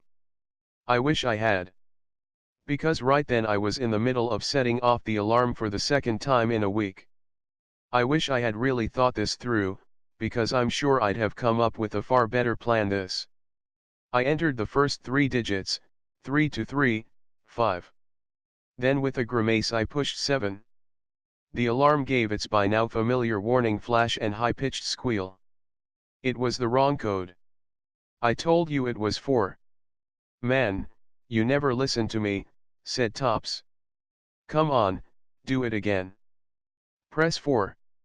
I re-entered the 3 digits, then pushed the number 4. The alarm refused to die. It was wrong too. I said. We must have stuffed up. They're both wrong. Damn it. Oh man, only one attempt left Stack Eamon. What are we going to do, said Tops. The alarm's red activate flashed ominously, as if it were alive, a cyclops staring out of its cave, waiting, just waiting for a victim to pass by. It'd activate in a few moments, regardless if I entered another code or not. I entered the first 3 digits, as I was sure they were correct. But what was the fourth number? I could only come up with Ray's suggestion, 1. My finger hit the 1 button on the security pad and I pushed OK with my head against the wall and my eyes shut, expecting the shrill alarm to send us sprinting out of the store again. Tops had already unlocked and opened the door, ready for a fast exit. The alarm died. For a second neither of us moved. I looked at the alarm in disbelief. It serenely displayed its green light, disarmed. Tops looked at me with a grin and raised his eyebrows. 1. Ray was right after all. Damn. Like always, said Tops. We won't tell him though. He's up himself enough as it is. Just say it was 4. Forget that, Tops. I reckon it was 7 all along. Leaving the lights off, we walked down the empty and dark aisles to the back room. Tops turned his headlamp on and illuminated the stairs. That's a long way to fall, he said. I pushed past him. I was beginning to feel really anxious. The memories of this place weren't good. I wanted to get this over and done with. Besides, Dad thought I was sleeping. He'd die if he came into the room to find me gone. 131. I turned on the basement light. Back to the scene of the crime. I could hear Tops breathing heavily as we walked down to the basement. I was sweating. The alarm episode had spooked us both. I half expected it to reactivate. I reached the corner of the basement first, pulled the broken shelving away and then pushed it against the wall. It slid away easily. The table behind the shelving was crammed with DVD and game discs, colored labels, a pile of DVD covers and postal envelopes. One pile of envelopes had already been labeled. A number of colored marker pens lay on the table. I think we just hit it lucky big time, Tops said. Dragon's gold, I laughed. Tops handed me the letter we'd carefully written and to Detective Rooks and a sticky label we'd made up earlier that night. I selected a large empty post-pack envelope from the table. Let's be selective with the movies, I said. Don't take too many. Tops chose a collector's edition of Star Wars 3, Revenge of the Sith. It was one of the few DVDs with an almost original cover. I was pretty sure Crass had copied this one himself from the store, considering how old the movie was, and I chose a George Clooney action film and a Johnny Depp flick. The cover of the Johnny Depp DVD had Chinese lettering on the front of it. Obviously an import. We threw in some Nintendo Wii and PlayStation console games for a bit of variety. After exploring the piles of discs further, I found a collection of movies at the back. I picked up one called College Hot Tub Chicks. Hey, you think it'd be wrong if we actually kept a few of these, as backup? Crass said when I showed him the cover. Disgusted, I didn't answer him. Just one more reason not to feel guilty about dobbing Crass in, I said, dropping the DVD into an envelope. I only wanted to take a handful of DVDs so Crass wouldn't be suspicious. Then I put in the letter, stuck the address label onto the package and sealed it. "You've got a date with Australia Post," said Tops, putting it into his backpack. We walked up the stairs and to the door. Just before I re-entered the code, I turned and looked around the video saloon. "Adios amigo," I said, saluting the store. "It was nice working with you. One sure thing, I was never coming back in here again." 132. "I'm going to miss the free Xbox 360 rentals, for sure," sighed Tops. Oh, the agony of departure. I went to rearm the alarm when a set of headlights burst through the front door and swept across the store. "Get down," hissed Tops, pushing me to the floor as the lights passed over our heads. We heard the running of a car outside, then the lights died and so did the engine. "Someone's parked outside," said Tops, clicking his headlamp off. I heard a car door open and footsteps coming towards the glass door. Luckily for us, the knocked-up poster covered the lower half of the door, or we would have been seen for sure. "Quick, get into the kids section, we haven't got time to get to the basement," I said. We both scurried along the carpet. I never realized just how revolting and dirty it was, and made it to the kids section, which was enclosed in wooden, chipped yellow walls made to look like a castle and surrounded by shelves of DVDs. We rolled along the floor behind a mini table full of jigsaw puzzles that Vince thought would distract kids from pulling covers off the shelves. Tops hit his head on the kids' table and swore. A pair of keys rattled in the lock before the door opened. From the security light outside the store we saw a shaven-headed stocky man with 3 earrings and a blue uniform walk in. A patch on his sleeve said Tubbs Security. Great. Vince doesn't bother fixing the alarm to the police station, but he decides to use the local security firm to help him out. Just our luck. The security man shone a torch at the alarm system, took a walkie-talkie from his pocket and said, "Hey, it's Ahmet." "Yeah, you're right, the video saloon alarm was disarmed but the door's locked. I'll have a quick look around, but it looks like a malfunction again." "Yeah. Right, mate. Get back to you." I was praying Ahmet wouldn't turn the lights on, we'd be seen for sure crouched in the corner of the kids section. He reached for the switch, but then suddenly changed his mind. Instead he walked to the back of the store, shining the torch around the shelving as he went. I was almost tempted to make a run for it, but Tops held me back. "Don't even move," he whispered. We heard the guard tapping the register and small safe, perhaps making sure nothing was missing. Seemingly satisfied, he walked back down the aisle. I could hear 133. His leather boots squeaking ominously, and then he was so close I could smell the last cigarette he had had. "Hey, it's Ahmet again. I'm rearming the alarm. Nothing disturbed in the store." "Yeah, definitely, the alarm's as old as my aunt's chin growth. I'll put in a report. It needs replacing."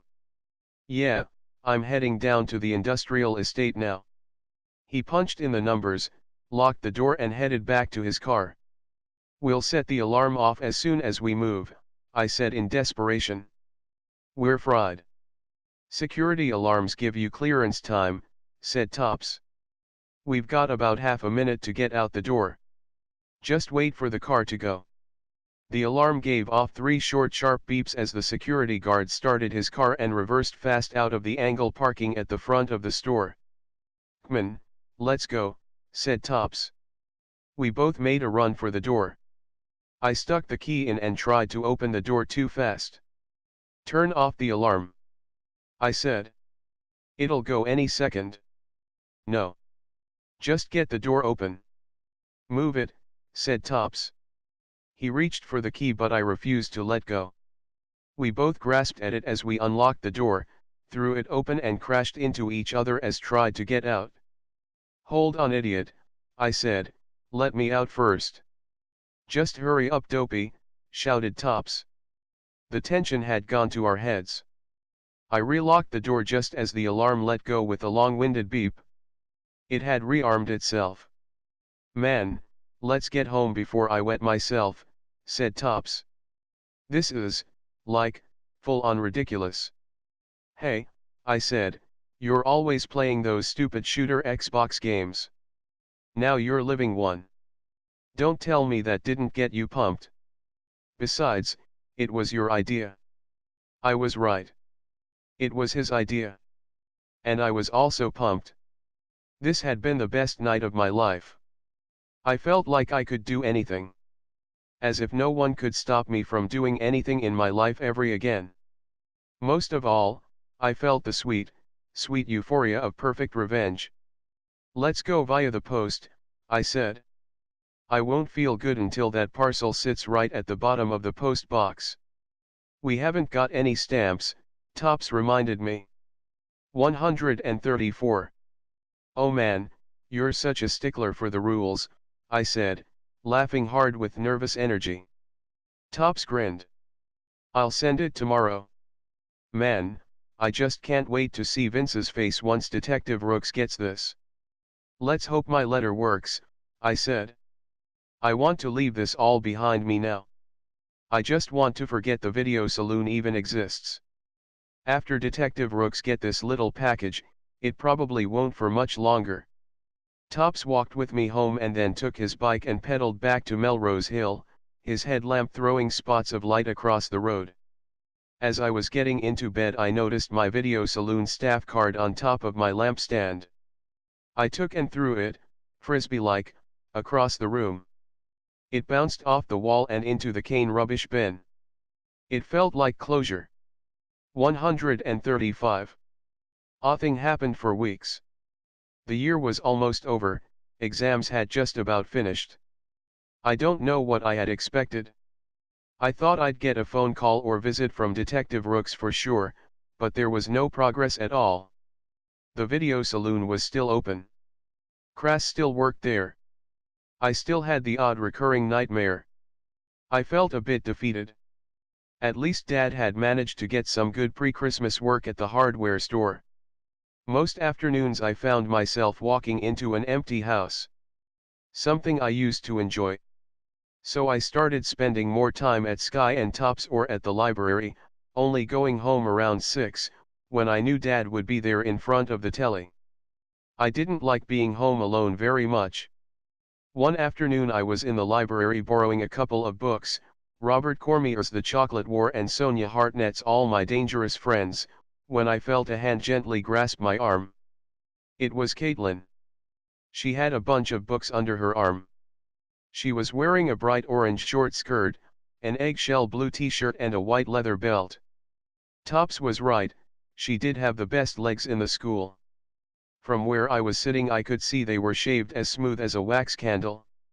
Listen Stacey, I'm really sorry about what happened in the store, but thanks for not dobbing me in, she said.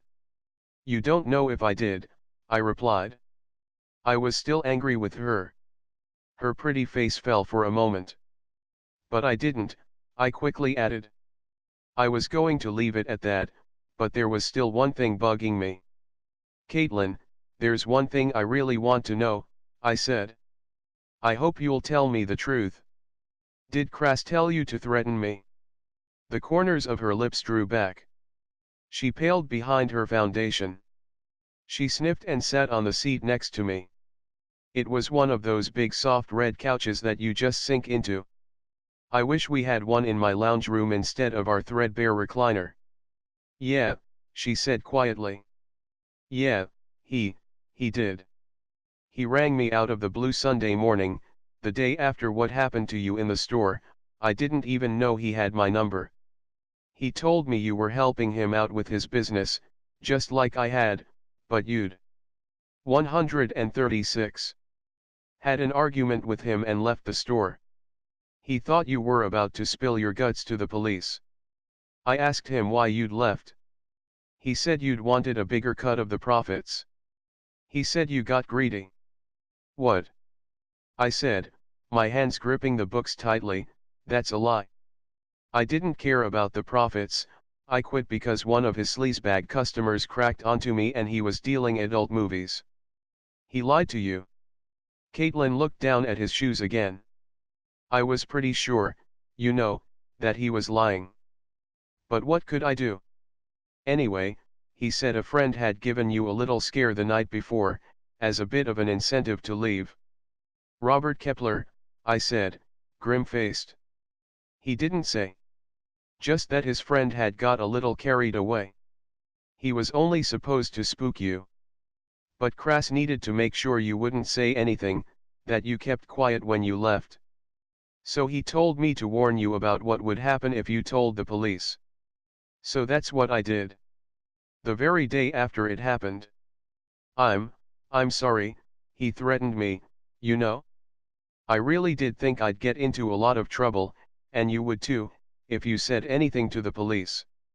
She looked back at the ground. I did too. If the police did arrest Crass, I was sure he would mention names, out of spite. I hadn't mentioned mine or Caitlin's name in the letter to the detective. Instead, I'd made it anonymous, outlining that I was a customer who had found pirated discs from her son, this was Top's idea, and who discovered they'd been bought from the video saloon. I had claimed to have written it anonymously to protect my son and had requested no mention of the tip-off be made if there were any arrests. It made me feel better not providing my name. Still, I half expected a call from the police after they'd arrested Crass and Vince. Or so I thought. It looked like the cops hadn't done anything at all. Well, this little trick of Crass worked, I said. Looks like he'll get away with it too, 'cause he got what he wanted. I left and the police know nothing. That's how things go, I guess. Kinda sucks. I left her standing by the seat. I didn't want to hint that Tops and I had taken matters into our own hands in case she really was friendly with Crass, but I doubted that now. Anyway, I'd done her a favor and I wasn't going to do anything more than that. 137. Then, in late December during the final week of term, the most amazing thing happened. Sky was reading the Herald Sun during our free period in the library as I was drawing cartoons in my school diary. She squealed and called me over. She pointed at a small article on page 17. It read, "Pirates get burnt in video sting. 5 men and 2 women were questioned this week by police in regards to a quantity of illegal copies of DVDs and computer games found at 2 eastern suburb markets and a video rental store in Rosedale. The flat of one of the men interviewed was also searched. Croydon Regional Response Unit officers and Australian Federation Against Copyright Theft investigators seized 400 pirated DVDs, computer games, and karaoke discs in the basement of the Video Saloon store in Main Street, Rosedale. Over 1,000 pirated DVDs were discovered in the flat of an acquaintance of one of the employees. The fraudulent copies were worth around $28,000 on the local market. 2 computers and duplication equipment worth almost $8,000 were also removed from the flat.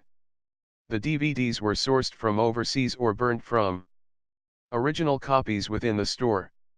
Officers claim the operation was capable of producing almost 100,000 discs and games a year.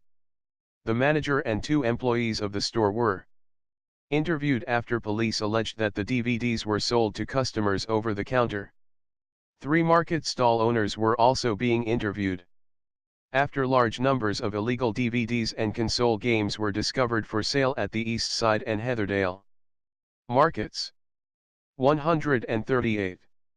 Detective Sergeant P.C. Rooks from Croydon CIU, who lead the raids, said anti-piracy investigations had been undertaken over the past 12 months.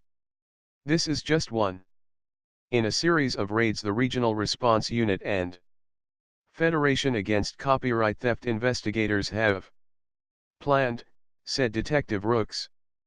Piracy continues to be a threat to legitimate businesses. Hopefully this will act as a disincentive for illegal activities in selling pirated goods in the future. The names of the 2 men and 1 woman from the Rosedale store questioned over the pirating have not yet been released. Detective Rooks would not confirm if formal Charges had been laid in relation to the crimes. Investigations are continuing, he said. We're trying to establish what the roles of the staff were in regards to the copying and selling of the DVDs, and their relationship to the man who held the illegal stock in his house of residence. While this was not a large-scale operation, selling pirated DVDs over the counter of a video store was particularly brazen. Investigators went undercover to buy pirated DVDs from the store and the market stalls in the weeks leading up to the raids. The illegal copying and selling of DVD movies is a multi-million-dollar industry in Australia. Illegal copies are easily obtained at market stalls and online. This costs the Australian film industry an estimated $400 million a year. It is estimated that 10% of all movies distributed and sold in Australia are illegal copies, double the figure of 6 years ago. 139. Wow. I mean, wow. Crass and Vince were sweating it up with Detective Rooks. Even better, there'd be no more Robert Kepler and his evil stalking ways. I felt like punching the air. It was as if I had been part of the raids and I had snapped the cuffs on Robert and Crass. The letter and midnight excursion was all worth it. Tops and I had done it. Stack Eamon, yeah. Tops said when I showed him the article. Justice has a new name, and its name is Stacey Fallon. You're an avenging angel, cried Sky. Yeah, I guess. Just a pity it had to come to this. If they'd just let me be, after the initial jolt of triumph when I had read the article, I felt a little bittersweet, as if I'd just won a 100-meter sprint at the Olympics but I'd had to sacrifice most of my life to get there, and I wondered if it was all worth it. Kma and Stacey. They were into this big time. They made thousands of dollars and tried to get you and Caitlin to help them out. What would have happened if you had been caught along with them? Crass would have let you burn. He was a coward. What would have happened if I had been caught? I thought our story about being a concerned mother kept me pretty safe, but who knew if Crass would give Caitlin and my names to the police? Would I be in trouble? Would I go to court or be fined? Just the thought of having a police officer knocking on my door made me sweat. For now, everything had worked out fine.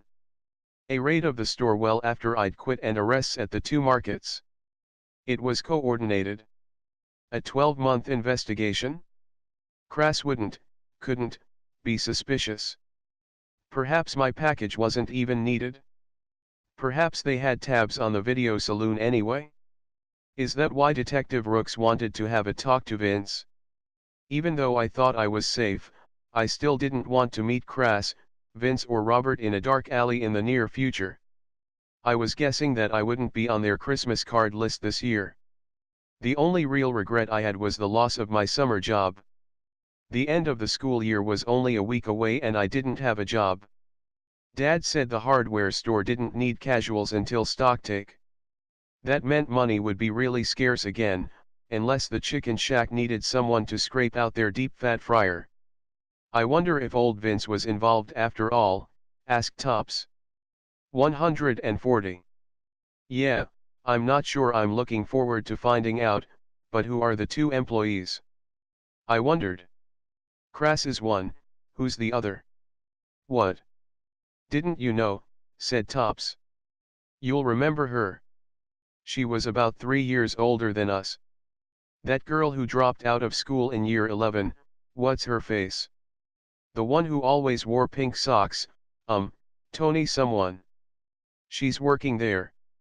I saw her a few weeks ago. Tony. The girl who Crass wanted to so desperately meet in the city that night. The girl who was pushing for my job months ago. Now she had it?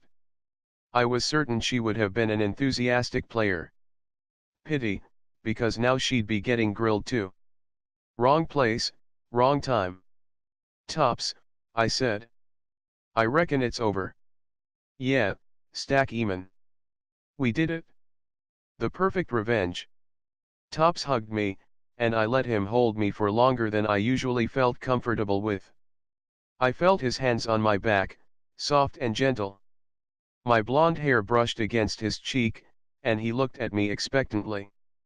I saw a look in his eyes and knew nobody else cared for me like Tops did. I know that there aren't many boys like him. For one moment I thought I was going to kiss him. What would have happened if I had?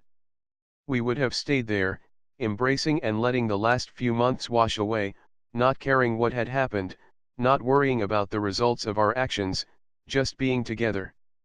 I think I would have liked that. But I didn't kiss him. Not on the lips, anyway. Instead I pecked his cheek, then pulled away. He looked embarrassed. I smiled. Perhaps one day. Yeah, I said to him as he stood there in silence, perfect. 141. Stood in aisle 5 of the handy hardware barn trying to find where 65mm chipboard screws were stacked. I knew a lot about aisle 5, screws and nails. I always seemed to be here, stacking shelves and emptying boxes. 4 weeks straight without a let-up. Dad was at the cruddy counter, which he now managed, talking and laughing with the men in their overalls who smelled like wood and white glue. I hadn't seen him so happy for a long time. He had finally made the step up and accepted a full-time job again. It didn't pay so much, but he was happy. He'd kept away from Dave's, he'd managed to keep his downer moods under control, although Christmas wasn't a barrel of laughs. He gets melancholy remembering the beach barbecues we used to have, and he'd even talked about heading back to Lake's entrance for some fishing. He said I could bring Sky along too. Then he got me a summer job here, 6 hours a day, stacking shelves. I started 2 days after Christmas. Stacking shelves. How awesome. Sky was working at the cinema behind the candy bar, which would have been way better than this. It made me totally jealous. Tops had gone off to Cairns snorkeling with his family and playing with his new iPod Touch he got for Christmas. I don't even want to think about that. It was almost the end of the January holidays and it was a stinker outside. There was no air conditioning and no air in the handy hardware barn. My shirt stuck to my back and my bra felt like a thick elastic band. The visor I had to wear to pull my hair back from my face didn't help things at all. I sighed and dug into the box of screws again. I almost wished I was back at the video saloon. It had closed down just a few weeks ago. One day all the stock had just disappeared, the place left with just the white formica shelving and the dirty carpet. I never realized how dirty that carpet was until I'd been forced to crawl over it with Tops. The knocked-up poster was still stuck on the door. The store was going to become a Westpac bank, apparently. I was surprised, even though I shouldn't have been. The video saloon was almost deserted after the articles in the paper. People just didn't go there anymore. Tops went down to take a look one time and said Vince was the only one working behind the 142 counter. There were for lease signs stuck up on the window and tables of DVDs and videos laid out in the store. Vince was selling off his stock. I felt sort of bad that I had helped wreck Vince's business, even though Detective Rooks assured me Vince had plenty of irons in the fire. But he wasn't involved in the piracy. Crass and Robert were though. Not only that, but Robert was charged with assault. I know because Detective Rooks had phoned Dad and spoken to me as well. Detective Rooks had given us a rundown. The piracy had worked like this: Crass rented out DVDs and game discs to Robert for free, Robert copied the covers and discs and Crass picked the copies up and returned them to the basement of the store. Robert would then return them legitimately to avoid suspicion. They had moved into importing and selling games, karaoke discs, and adult movies from the East Side Market. They then sold the discs over the counter to a select number of customers and they also had a mailing list. Detective Rooks had found a substantial amount of pirated discs in the store basement. More than enough to justify charges. Luckily he didn't mention how he'd been tipped off.